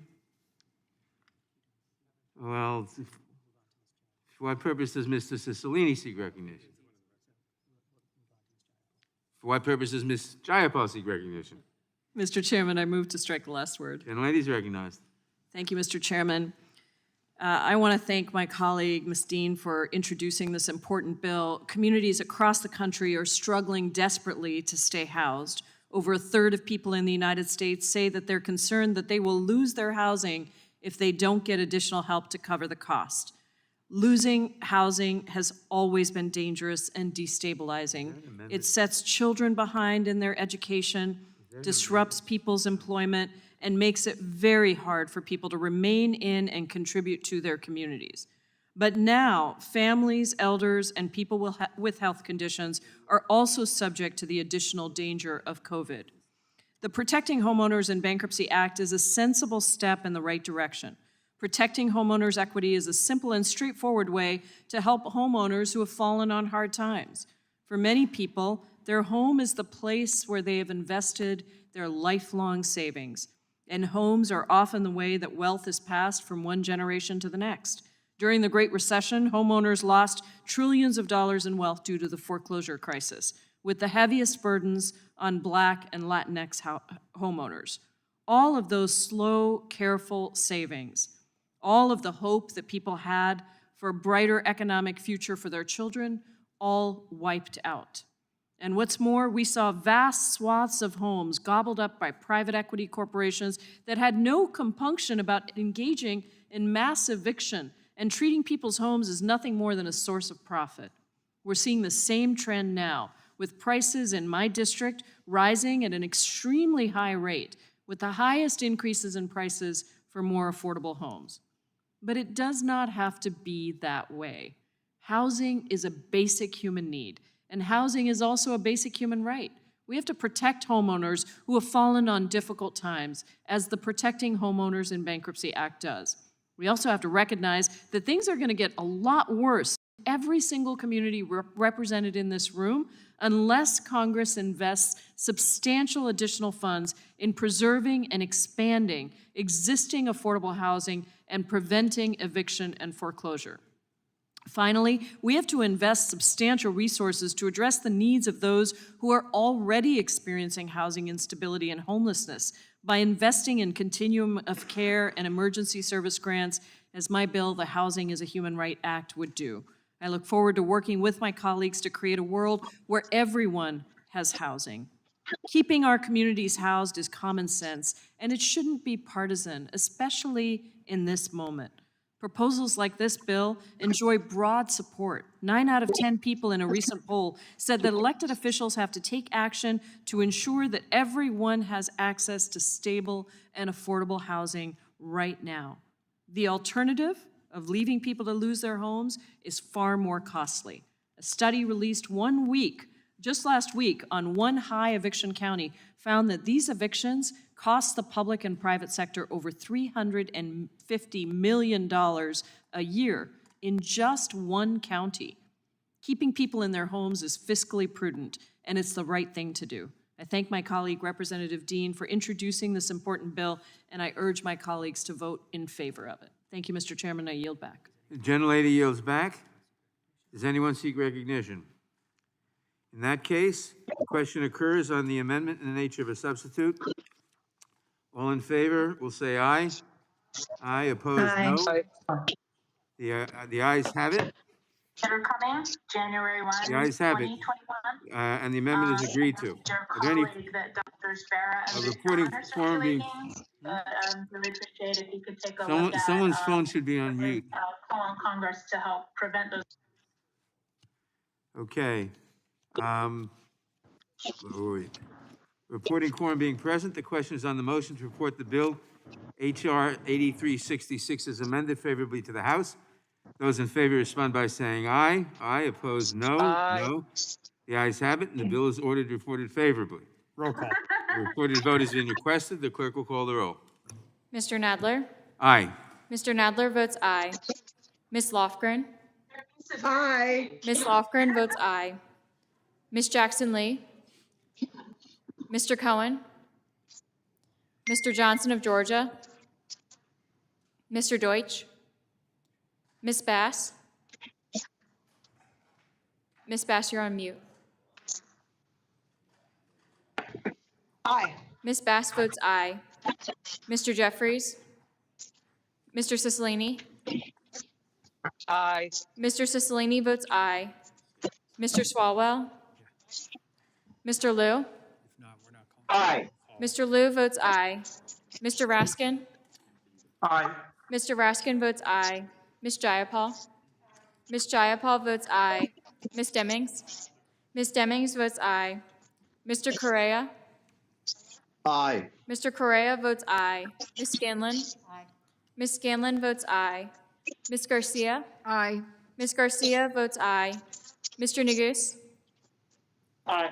Mr. Neguse votes aye. Ms. McBath? Ms. McBath votes aye. Mr. Stanton? Mr. Stanton votes aye. Ms. Dean? Aye. Ms. Dean votes aye. Ms. McCarcel Powell?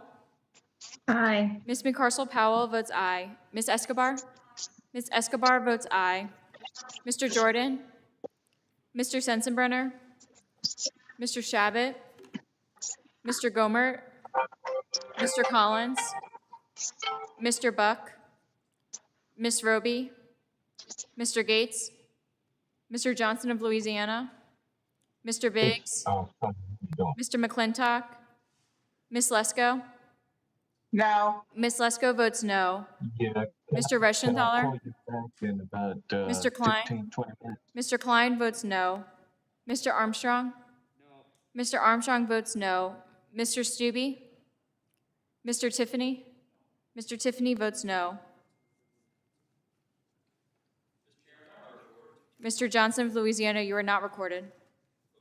Mr. Johnson of Louisiana votes no. Are there any other members who wish to vote who haven't voted? Yeah.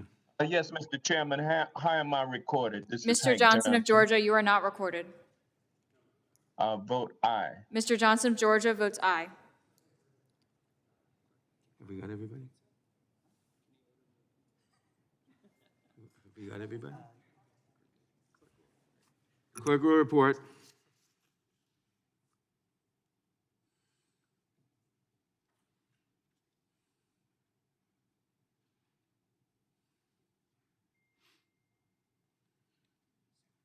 Mr. Chairman, there are 18 ayes and 5 noes.